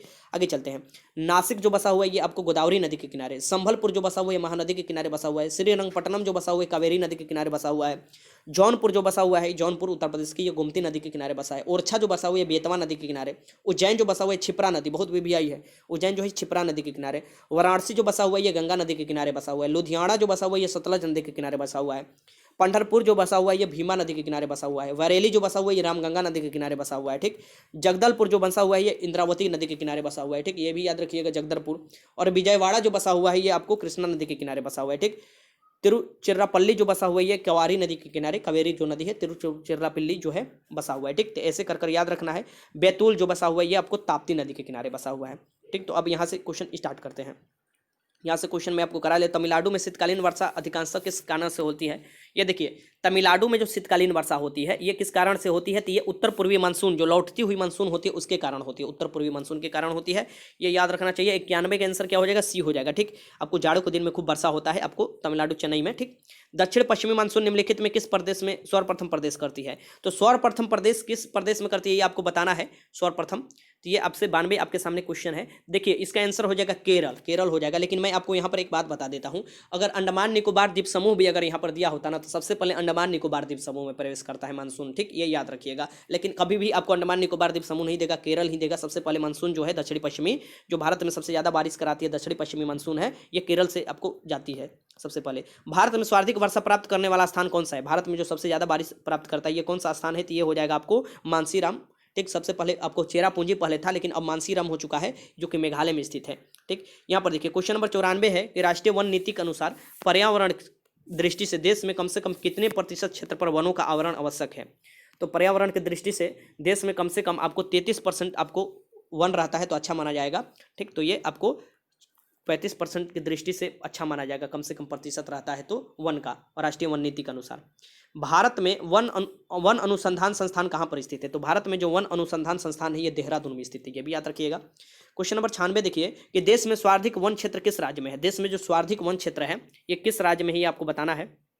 ये है मध्य प्रदेश में, क्षेत्रफल की दृष्टि से, ये याद रखिएगा। ठीक, 96 का आंसर ए हो जाएगा। देश में सर्वाधिक क्षेत्रफल पर किस प्रकार का वन पाए जाते हैं, जो देश में सबसे ज्यादा किस प्रकार के वन पाए जाते हैं ये आपको बताना है। तो देश में सबसे ज्यादा जो पाए जाते हैं उषरार्ध पतझड़ वन पाए जाते हैं, उषरार्ध पतझड़ वन पाए जाते हैं। जो आपको सदाबहार वन मिलते हैं जो कि दरोगा मुख्य परीक्षा में पूछा हुआ था, ये पूर्वी राज्य और पश्चिमी घाट पर मिलते हैं, ये याद रखिएगा, पूर्वी राज्य के कुछ क्षेत्र में और पश्चिमी घाट पर। तो ये 97 का आंसर डी हो जाएगा। क्वेश्चन नंबर 98 देखिए कि भारत में मैंग्रोव वनस्पति का सर्वाधिक विस्तार किस राज्य में पाया जाता है, जो मैंग्रोव वनस्पति पाए जाते हैं ये भी क्वेश्चन दरोगा मुख्य परीक्षा में पूछा हुआ था। ठीक, तो देखिएगा लुसेंट से ज्यादातर क्वेश्चन दरोगा मुख्य परीक्षा में भी पूछता है और Bihar forest guard, Bihar police constable और बिहार फॉरेस्टर में भी यहीं से पूछा जाएगा। ठीक, ये जो है आपको मैंग्रोव का सबसे ज्यादा विस्तार जो मिलता है ये आपको मिलता है पश्चिम बंगाल में, ये याद रखिएगा, पश्चिम बंगाल में। 98 का आंसर भी हो जाएगा। क्वेश्चन नंबर 99 देख लीजिए कि भारत में चंदन की लकड़ी से वन सबसे अधिक कहाँ पाए जाते हैं, जो चंदन की लकड़ी पाई जाती है भारत में ये सबसे ज्यादा जो पाई जाती है कौन से वन में पाई जाती है ये आपको बताना है। तो ये पाई जाती है नीलगिरी की पहाड़ियों में, नीलगिरी के पहाड़ियों में पाई जाती है। ठीक, ये याद रखिएगा। 99 का आंसर सी हो जाएगा। और आज का लास्ट क्वेश्चन है, भारत में ऊर्जा का मुख्य स्रोत क्या है, भारत में ऊर्जा का जो मुख्य स्रोत है ये आपको तापीय ऊर्जा है, कोयला द्वारा जो ऊर्जा होता है तापीय ऊर्जा है। ठीक, ये आपको 100 का आंसर हो जाएगा बी। अब यहाँ से आपका 100 क्वेश्चन समाप्त होता है और सेकेंड पार्ट जल्द आएगा, इसके लिए आपको बहुत बहुत धन्यवाद। नीचे मैं लिंक दे दूंगा।